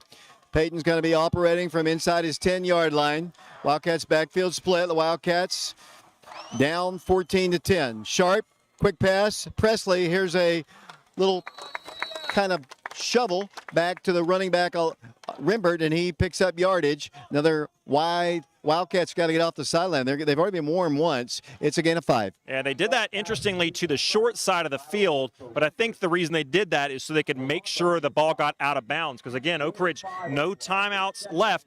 But in high school, it's important to remember that if you move the chains and get a first down, the clock temporarily does stop, so that'll allow you to get a reset. But if right here, second and 6, if you're going to complete a pass in bounds, it's got to be for a first down. Exactly 1 minute to play in the ball game. Pendergrass split to the right side. The Wildcats have Hundley on the right side, Presley on the left. Second down 5. Peyton rolls to his right, looks, wants to pass, needs to throw. Now does, pass is incomplete. And then there's a flag. We're going to have pass interference against the Bearden Bulldogs. Absolutely. It was a dangerous pass, and Bearden got there in plenty of time. And a matter of fact, David, they got there too early. It was a late flag thrown, but I think it was the right call. It's going to be a pass interference on Bearden. The defender just bumped, I think it was Jai Hundley. There was a couple of receivers in the area, but they were bumped, and as Oak Ridge's lineman is slow to get up, it looks like a cramp again. It's going to be pass interference, and ultimately chain moves. Not a lot of time is ticked off. 53 seconds remaining. Only 11 seconds into this drive, Dave, but Oak Ridge has picked up about 20 yards. Would have been nice to have Elijah Rogers and Brandon Hayward out there. These guys are doing their best. The guys have stepped, like Coach Cummings said, it's next man up. But the Wildcats are without their two big playmakers at receiver. And they are, and not only is their presence missed, but the guys that are filling in, they now don't get as many breaks. They don't now get the rest. A guy like Izzy Mitchell, Price Davis, who you'll see out there on the edge every now and then, those guys they're having to play both ways tonight, so they're not as fresh. They're maybe a step slower because of that. Will Presley is the guy you pointed out to me in the summer. Big target, fast. They've gone deep to him once. He couldn't complete it. As a freshman, if they get one-on-one coverage, I would not be surprised, even though he's a youngster, to see Peyton try to give him a look. He is without a doubt their most physically impressive, biggest receiver in the game right now. If there's a jump ball to be thrown to, I wouldn't be surprised if they don't do it to Will. Truett Tex is still being attended to down on the field by Brian Leffler, our trainer. 53 seconds to play. I wanted to take a break there, but well, you just never know with injuries how long you have, and you never want to see an injury, David. But if there's a bright spot in this little break of action we have, we just talked about how tired these Oak Ridge receivers probably are. They're getting a little bit of a break, but so is Bearden's defense. Let's take a quick timeout here. 14-10 is our score. The Wildcats down 4. We'll be back in 30 seconds. It's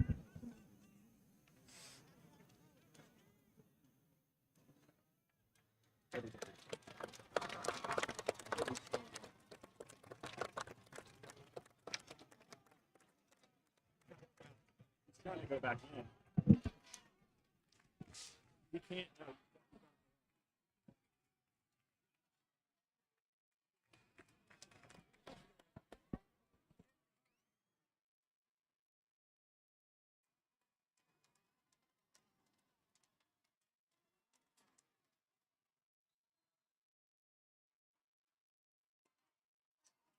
First down, 10 yards to go. The ball is at the 33-yard line. Peyton's going to quick pass. Is caught by Oak Ridge's Izzy Mitchell, and out of bounds he goes at the 40-yard line.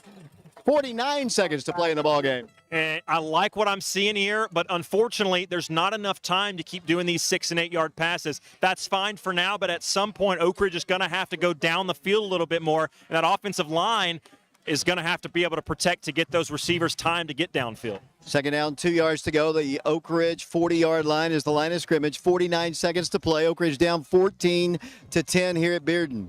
Wildcats, 2 receivers to the left, 2 to the right, including Hunley and Presley, it looks like. Dozier in the backfield. Peyton Sharp at quarterback from the 41-yard line. Has time, fires a quick pass. That's pass interference. They throw it. Big hit by number 22. Izzy got belted well before the ball, and that's going to give Oak Ridge another 10 Bank of Oak Ridge first down. Oak Ridge has been throwing those little out routes, those 4-6-yard patterns, really all drive. They started the drive with it.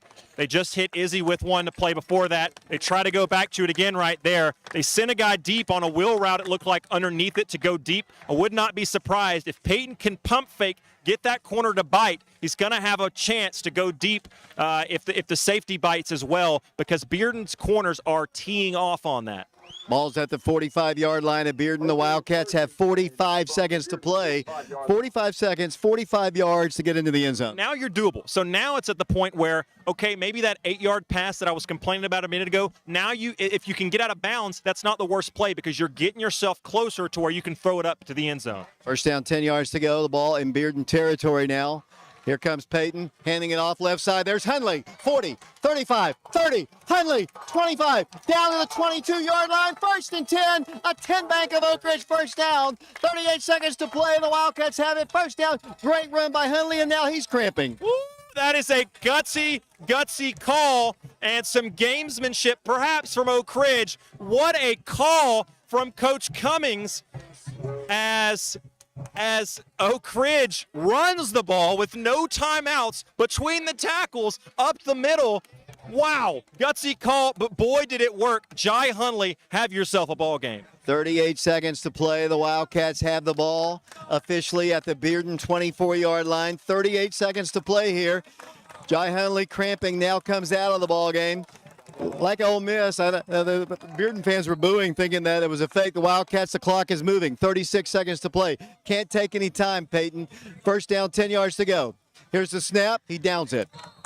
It'll be an incompletion with 30 seconds to play. Now the Wildcats have some time to talk about it. I like that, actually. Obviously you don't want to waste the down ever, but with 30 seconds left, no timeout, there was some confusion, maybe some chaos. I like it.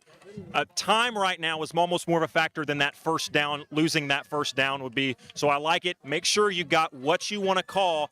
11, we talked about Will down here, the freshman. He's got one-on-one coverage. Will they try him? We'll see. Second down, 10 yards to go. The ball is at the 24-yard line. Rimbert in the backfield along with Dozier. Peyton Sharp, 2nd and 10. Peyton rolls, fires, end zone. Presley, incomplete. Incidental contact. There was contact, but not enough for a penalty. 3rd and 10, 25 seconds to play. And Peyton, I don't know, there was a miscommunication on some part because Peyton threw it outside and Will had cut inside. If he was outside, he would have been man-to-man, but instead he goes over the middle where there's safety help. I like the throw by Peyton. I would have liked to have seen Will be able to stay outside. Good job by the Oak Ridge line not to, or actually to give Peyton some time. It's 3rd down, 10 yards to go. Receivers, Izzy Mitchell, Pendergrass to the right, Presley and Rimbert to the left. Dozier in the backfield. 3rd down, 10 from the 24-yard line of Bearden. Here comes some quick passes. Rimbert, 15. Out of bounds he goes. At the 15-yard line, close to a 10-bank of Oak Ridge first down. 19 seconds to go at the Bearden 15-yard line. We are still in it indeed, as Mike the Wildman Sheehan just says to me. 19 seconds. I just keep thinking there's no way they can continue to throw these short passes and get away with it. But give the credit to Oak Ridge's wide receivers. They're smart, they're headsy, and they're getting out of bounds. Without knowledge and without that doing that, this game's over.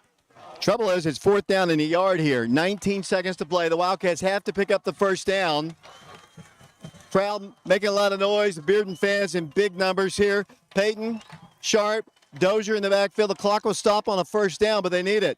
It's going to be a quick pass. It's caught. Presley inside the 10. Rumbles down. He's got to get out of bounds. It's a first down. 10 seconds to play. The Wildcats have it. First down and goal to go at the 10-yard line. Open Oak Ridge because the clock won't start until the referee can spot it. Now Oak Ridge can get back to the line and spike it.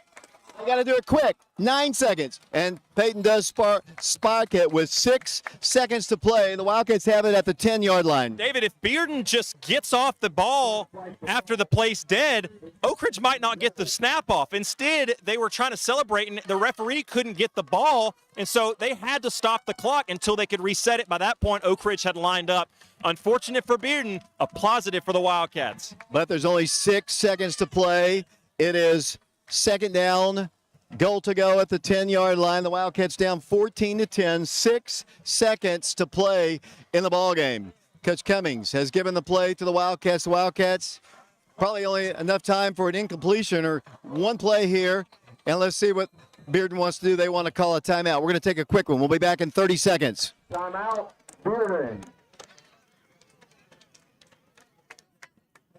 How do I score that play where we do it? Okay, so it's not a complete pass. Okay.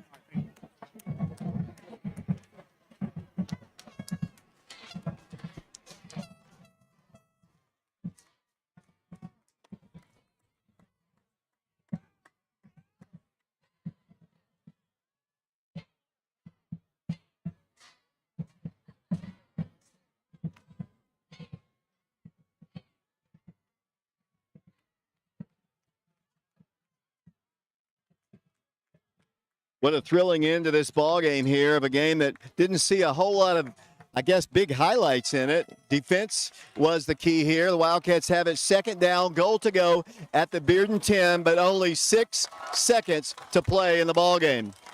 Dozier in the backfield. Peyton Sharp is the quarterback. Presley split to the left. 3 receivers to the right. The senior quarterback. 2nd down, 10 yards to go, 6 seconds to go. Peyton rolls to his right. Looks, he's got to throw it. He's running. Looks, end zone, man, incomplete. Wildcats lose. Ball game comes to a close. Pandemonium on the field. Bearden wins it 14-10. Peyton rolled to his right, looked into the end zone. Just the 6 seconds just ticked off too much. he was going to have to make the perfect pass like he did last week, but Bearden up for the task, and Bearden celebrates on their home field. They win at 14-10. That's a heartbreaker, but it doesn't get much better than that. And you know, if you're listening by radio and didn't see it, Peyton held on to it too long, we thought, but he was able to make a play with his legs. And David, a guy, I don't know what number it was, I don't know what receiver it was, but there was an Oak Ridge receiver who got his hands on the ball momentarily, and it went through his hands. Peyton with an outstanding individual effort to try to get that ball, and I thought he was going to tuck it and run it, and I was thinking, no, you got to throw it. He did. It hit an Oak Ridge player, but unfortunately, that's just how the breaks go sometimes. Oak Ridge with a phenomenal effort, and this is one of those rare games where whatever team lost, you almost walk away feeling bad if you're the other fan base, because, boy, you hate to see either team lose as hard as they played. It wasn't chippy. It wasn't a dirty game. It wasn't a sloppy game like last week from the penalty standpoint. It was just an old-school tough game. That's going to be one that stings for Oak Ridge. 14-10 is our final score. Let's take a break here. We'll go down to the field. Alex will have Coach Cummings coming up. The Wildcats fall to 1-1. Bearden improves their record to 1-1. 14-10 the final score. We'll be back to Bearden High School in 3 minutes.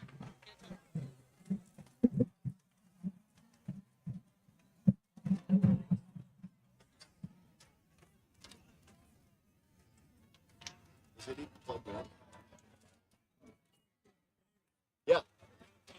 What? That's an incompletion. Yeah.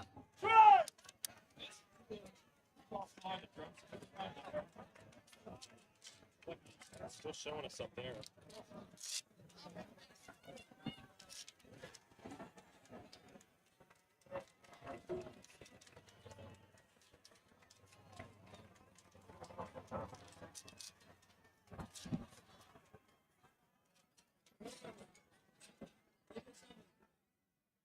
I can't see.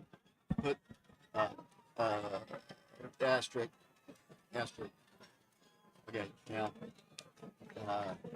VES 95. Braves 95. Good job, Hunter. Okay, I'm going to go down there. I got it.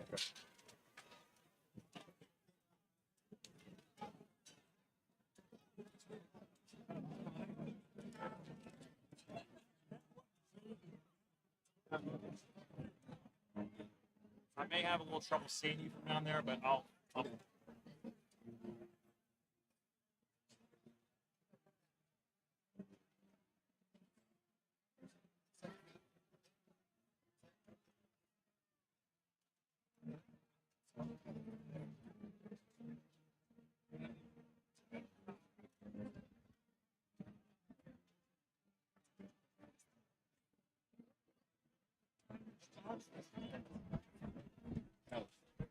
I don't know what happened. I never did see it, David. I swear I did. It's probably still in there.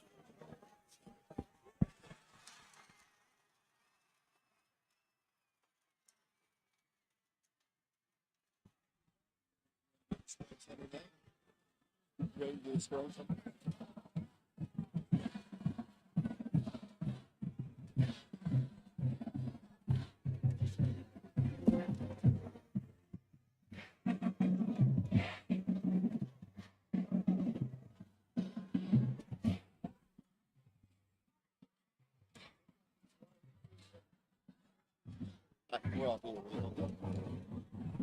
Let me know when.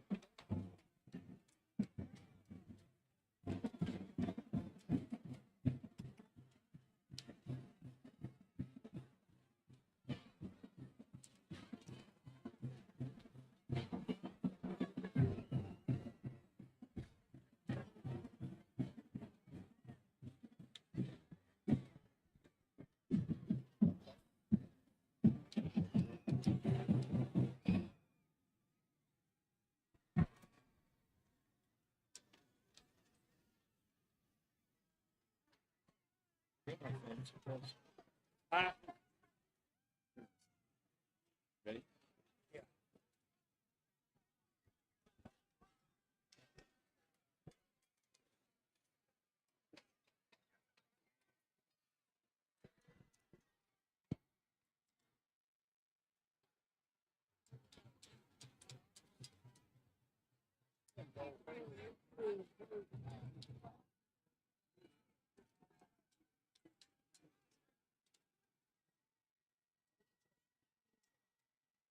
Okay, welcome back to Bearden High School. Tonight's scoring summary for tonight's game, one of the closest games I have witnessed in a long time. Wildcats lost a heartbreaker tonight to the Bearden Bulldogs with literally no time left on the clock. They had every chance in the world to win this game, but it just wasn't meant to be.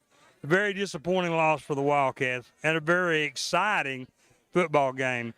Actually, the Wildcats only led one time during the course of the game, and that was in the first quarter at 4:15 when David Wilson kicked a 33-yard field goal for the Wildcats to put them up 3-0.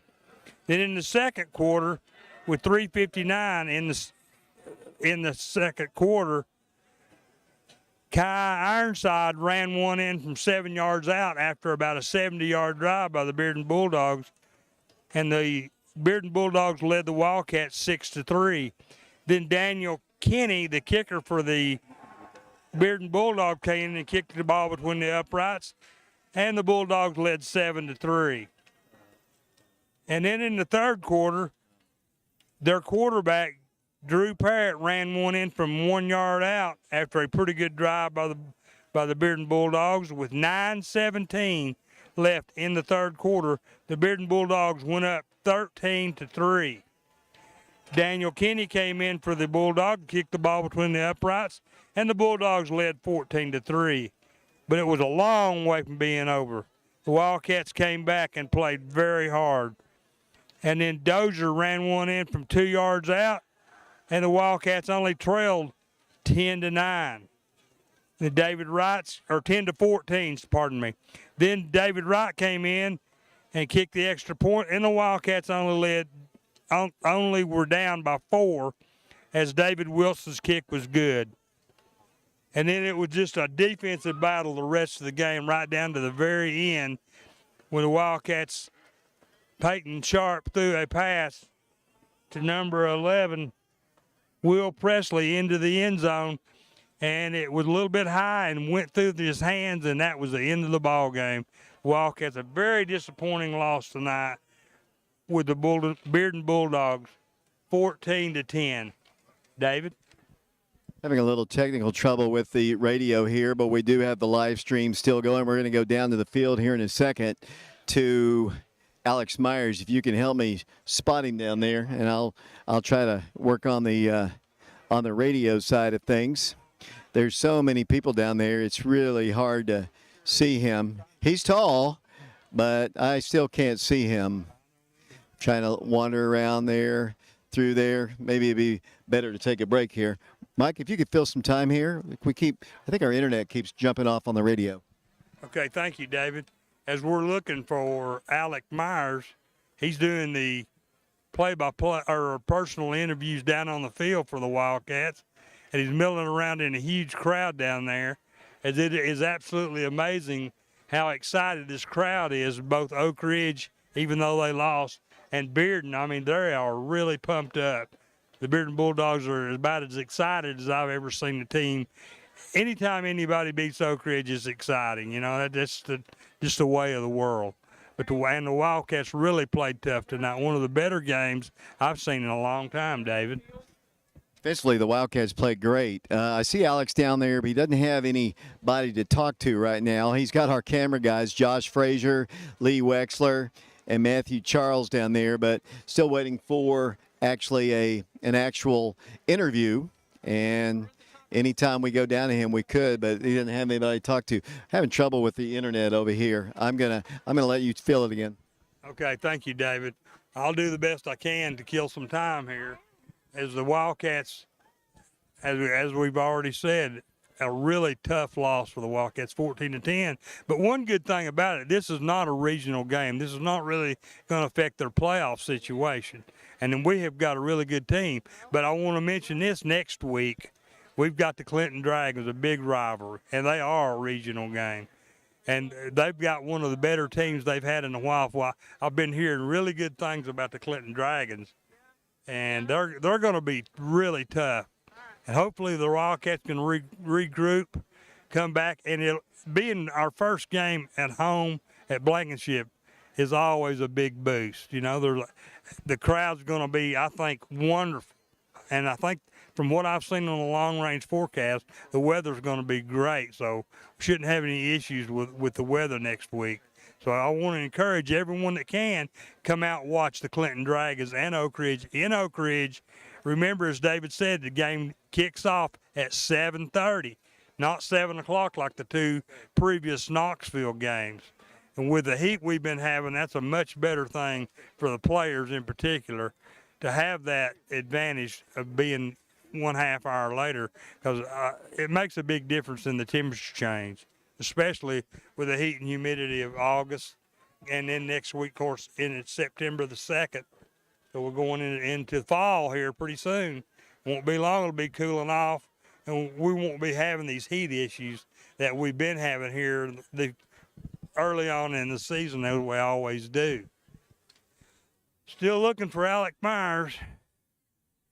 I see him down there. He just doesn't have anybody to talk to right now. That's the problem here, and eventually we'll go down there. Our camera guys are waiting, but I don't see Coach Cummings, and hopefully we'll get back on the radio here. I think we've trying to establish our connection here with Brian back at the station. I'm going to ask you to talk again. Live radio is always so fun there. Yeah, isn't it though? It's pretty tough sometimes, just like last week with a 2-hour and 5-minute lightning delay. That is really one of the tougher situations that radio announcers can get into, because especially the first game of the year, you know, there's just only so much you can talk about. But the Wildcats are milling around, and nobody is getting organized as far as this interview situation goes. And hopefully Alec can get somebody and get going here at any moment now. So please bear with us. We're just having to stall until somebody comes up and they can interview them. And David's still working on the internet. So, you know, I'm pretty well stuck. I will tell you this. My brother-in-law, Ronnie Hayes, he gives T-shirts out for Game of the Week. And these players absolutely love it. And I'm not sure who he's giving them to tonight, but it's exciting for these players to get these T-shirts every week. And he even gave me one time. They're about 2 years ago, and I've got it, and I wear it. And I'm proud of it. And it's for big hits in the game, great plays, things I had. And he told me he gave me mine for the game I had against Knox Central in 1968. That was a game where we came back from 14-0 deficient at the halftime, won 21-14. So I feel good about that. But still, we're waiting for Alec to get going. So just bear with us. We're working on it as quickly as we can to get this situation underway. I see Alec, but he has no one. I don't know what the problem is. Alec's just looking around instead of going to get somebody. He's making his Field way level down to. Yeah, thank you, Mike. We're down on the field with Brian Kelly. If you got just a quick second, I appreciate you talking. As we're with Brian Kelly down here, senior for the Wildcats, and Brian, it's never easy to lose a game. It doesn't matter if you get beat by 50, you get beat by 1, or in this situation, you get by like 6 yards. I know it's got to be tough.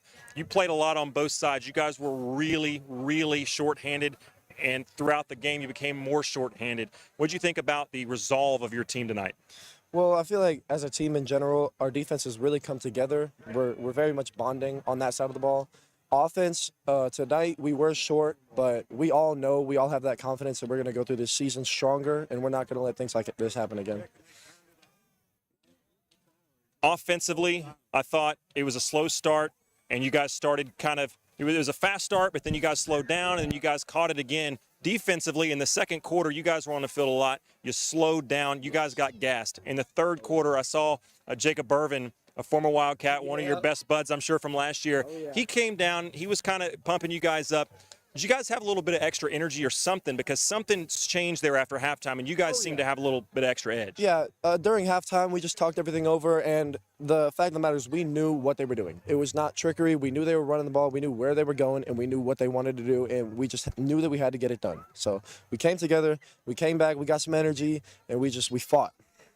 I know you guys, and I heard Coach Cummings a little bit. I heard Brandon Hayward talking to the group after the game.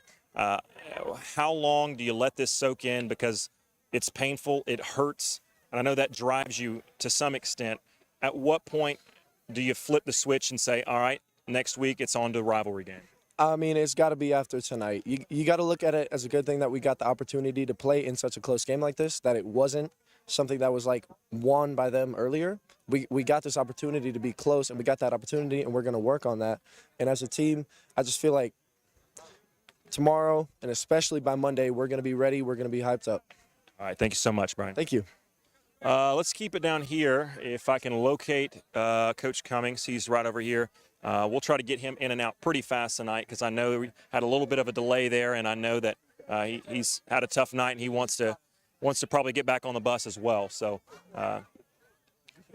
if we can still Coach Cummings for just a moment. Yep, we are ready.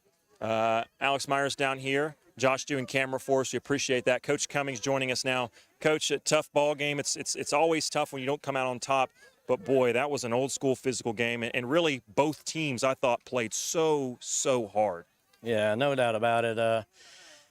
We knew from watching film and us doing the show, earlier in the week that, I told you then, that West offensive line and running backs and tight ends, they are good and physical. And Bearden held up in there against those guys for a good 2.5, 3 quarters. So we knew it was going to be very physical. We just got to get healthy. Defense played pretty good for the most part. And Bearden kind of found us a little bit there. So we got to shore that up, but offensively, we just got to get healthy, man. I mean, now Elijah Rogers may be out with a shoulder. Don't know. Hopefully it's better news than the way he's feeling. But, God almighty, that's tough, man. That's tough. It is. I want you to talk about the team's resilience, though, a little bit. We'll talk about that last drive in a moment. But before that, you guys were up, you guys were down, you guys were up and down, and there was momentum switches all around. And it seemed like you guys, usually teams get gassed and then they go away. You guys got gassed and you came back, and you got gassed again. Yeah. You found some more energy. Talk about the resilience. I mean, our kids want to win. They do. I mean, we got good kids. We made some mental mistakes up front, that hurt us pretty good at times, a few times with some young kids. And but man, our kids fight. They want to win, and that's all you can ask for. I'm proud of their effort. I really am. We've got to get a little bit smarter up here sometimes.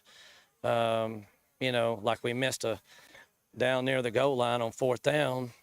It's nothing that we haven't prepared for, and we miss a call, on the offensive line to account for the extra man, and we just didn't do it because we're tired or whatever. So, we've just got to get past. We got to learn a little bit more about a tough game like this against a good opponent, and how to persevere through the adversity of being, really tired and mentally fatigued a little bit. That last drive, Peyton obviously looked good. The offensive line held up. You had a really gutsy call, I thought, running with Jai up the middle. It turned out really well. Talk about that specific drive and the effort, because with no timeouts, short at receiver, you didn't have your guys. Typically, you'd have to throw it up down there. You found a way to get down. Talk about that last series. Yeah, I mean, the credit for that does go to our kids. It does. You're right. Like, without Brandon and Elijah down there, normally you would, throw a ball up to one of them at some point to just take a chance, on a fade route or whatever, and just say, hey, buddy, go get a ball and win us a game. But without those guys out there, we weren't nearly as tall, out there. So we had to try to create other ways to to get the ball down the field. Peyton overall did a good job with the 2-minute drill there. That last play in the back of the end zone, with no time left, that's tough. I need to go give that freshman a hug. Will Presley's going to be one heck of a football player for us. I mean, he's a freshman out here playing in this big boy game and made some plays for us. So I'm very proud of that kid, and his future is super bright. So I can't wait to go give him a hug. And, we wouldn't have been in that position if it wasn't for him, honestly. And I'll let you go do that. One last question. I asked Brian Kelly this, and I'll ask you the same thing. As a competitor, I think sometimes it's good to let a loss hurt for a little bit. But how quickly do you flip the switch? Because next week you got a huge game with a rival. How quickly do you flip the switch? Well, I already told them. I told them they get tonight and tomorrow if they're still hurting bad. They get a little bit of time there. But Sunday it's over. It's over. Monday it's definitely over. We've got bigger fish to fry now. The truth is, we want to win them all. But this is a non-region game. Against a quality 6A. They're going to be a quality 6A team now. They've gotten bigger. They're big up front. Defensive line-wise, they'll cause people some problems. So I was proud of our fight. Starting Sunday for us coaches, we got to be over it because we got coaches meetings, start getting ready for Clinton, and figure out how to do it with a whole bunch of boo-boos. All right, well, I'll let you go be with your team. Thanks, Coach. All right, thank you, brother. David, I'll send it back up to you to close things out. Thanks to Coach Cummings and Brian Kelly for giving us some time. I know it's not easy and not fun after a tough loss. We appreciate them. Alex Myers on the field. David, back to you. Thanks a lot, Alex. Let me turn the mic over here to Marquez. He's got the final statistics. Thank you very much, David. As you said, Oak Ridge falls to the Bearden Bulldogs by a final score of 14-10. Look at the statistics. First for Oak Ridge, they were led on the ground by Jai Hunley. He had 15 carries for 89 yards. DeJovis Dozier had 44 yards on 8 carries. Almani Rimbert had 21 yards on 5 carries. Izzy Mitchell had one carry for -4 yards, and then Sean Payton, Peyton Sharp, had 5 carries netting -28. So on the ground, the Wildcats had 122 yards on 34 carries. That's an average of 3.6 yards per carry. Through the air, Wildcats quarterback Peyton Sharp, he was 13 of 23 for 106 yards. No interceptions on the night. Also, Almani Rimbert was 0 of 1, where they tried a trick play there later in the game. Receiving for the Wildcats, they were led by Izzy Mitchell. He had 3 receptions for 36 yards. Elijah Rogers, 2 receptions for 26 yards. Almani Rimbert had 4 receptions for 22 yards. Will Presley had 2 receptions for 14 yards. DeJovis Dozier had a 6-yard reception, and Kyron Pendergrass had a 2-yard reception. So, as a team, the Wildcats had 122 yards on the ground on 34 carries. They had 106 yards through the air on 13 completions for total offense tonight of 228 yards. They had 15 first downs in the ballgame. Only penalized 4 times this time, so great improvement from last week. 4 times for 40 yards. Now looking at Bearden, they were led on the ground by Kai Ironside. He had 19 carries tonight for 71 yards. Person Brown had 28 yards on 12 carries. Drew Parrott carried the ball twice for 8 yards. Jason Thompson carried the ball twice for 8 yards as well. So as a team, the Bulldogs rushed the ball 35 times, totaling 115 yards on the ground. Through the air, quarterback Drew Parrott for the Bulldogs. He was 10 of 22 for 113 yards. He had an interception on the night. Receiving for the Bulldogs, they were led by Sam Tummins, 4 receptions, 40 yards. Ethan Ford, 4 receptions for 38 yards. Torrey Beauford had a 34-yard reception, and Braden Perkins had a reception for 1 yard. So as a team, the Bearden Bulldogs had 115 yards on 35 carries, had 113 yards through the air on 10 receptions for a total offense tonight of 228 yards, exactly the amount of total offense that the Wildcats had. Bearden had 11 first downs in the ballgame. They had 8 penalties totaling 80 yards. So looking at the team side by side on the ground, Oak Ridge 122 yards, Bearden 115. Through the air, Oak Ridge 106, Bearden 113. Total offense, as I said, equal tonight. Both teams with 228 yards of total offense. First downs, Oak Ridge had 15, Bearden 11. Penalties, Oak Ridge 4 for 40, Bearden 8 for 80. Again, this is Mark Hayes, where we're at Bearden High School, where Oak Ridge falls to the Bulldogs tonight, 14-10. David? You know, I've said Bearden Bulldogs all my life, and that is really hard to say. It's like the McMinn County Cherokees. We get Alex back in here real quick. 14-10, the final score. Got exciting. I was talking to Matthew Charles here, our camera guy here, and kind of a dull game unless you like defense, but down the end, it was exciting. Very, very, very big defensive stop there, but for the Bulldogs, the Wildcats just didn't have enough time. Yeah, and it's frustrating to come out with a loss. And like I said, whoever would have come out with a loss, it's going to be extremely frustrating because you were so close. But, I think it's a really good sign how hard these kids played. And I talked to Coach Cummings, talked to Brian, heard some players in the huddles after the game talking about cry tonight if you need to, be upset, let it hurt. But tomorrow, Sunday, we're flipping the page because you got a big game. But this is a type of game. This is why you play these type of games early in the season, because ultimately, win or loss, a game like this is going to help you down the road. And you just have to take the lessons from this game, David, and make sure that you do learn from them. And I think that Coach Cummings and staff will make sure that happens. It's too bad we didn't have our playmakers out on the field here in the second half. That was just tough. But the Wildcats did the best they could with what they had. Like Coach Cummings says, next man up, and that's what they had to do today. That about does it for our broadcast here. We appreciate you listening to our broadcast on FM 92.7, FM 94.7. We've also been on prepradio.com and Oak Ridge Schools Television Channel 15 and streaming live on our YouTube channel. Appreciate our camera guys here tonight. Alex Baraxa did the top view up top, down on the field. We had Josh Frazier, Lee Wexler, and Matthew Charles. Mark and Shauna Hayes were our statisticians as usual here tonight. And Brian Bennett back at the studios of FM 92.7. Next week, the Wildcats will be at home at Blankenship Field, 7:30 kickoff against the Clinton Dragons. Wildcats going for their 49th win over the Dragons and their 13th win in a row against Clinton. The first time in a couple years, actually, we've played at Blankenship Field. We'll hope you'll be there. 7:30 will be the kickoff. Away games are at 7. Home games are at 7:30. Don't get confused and come late. You'll miss the first quarter. For Alex Myers, until next week, this is David Clary saying, so long, everybody.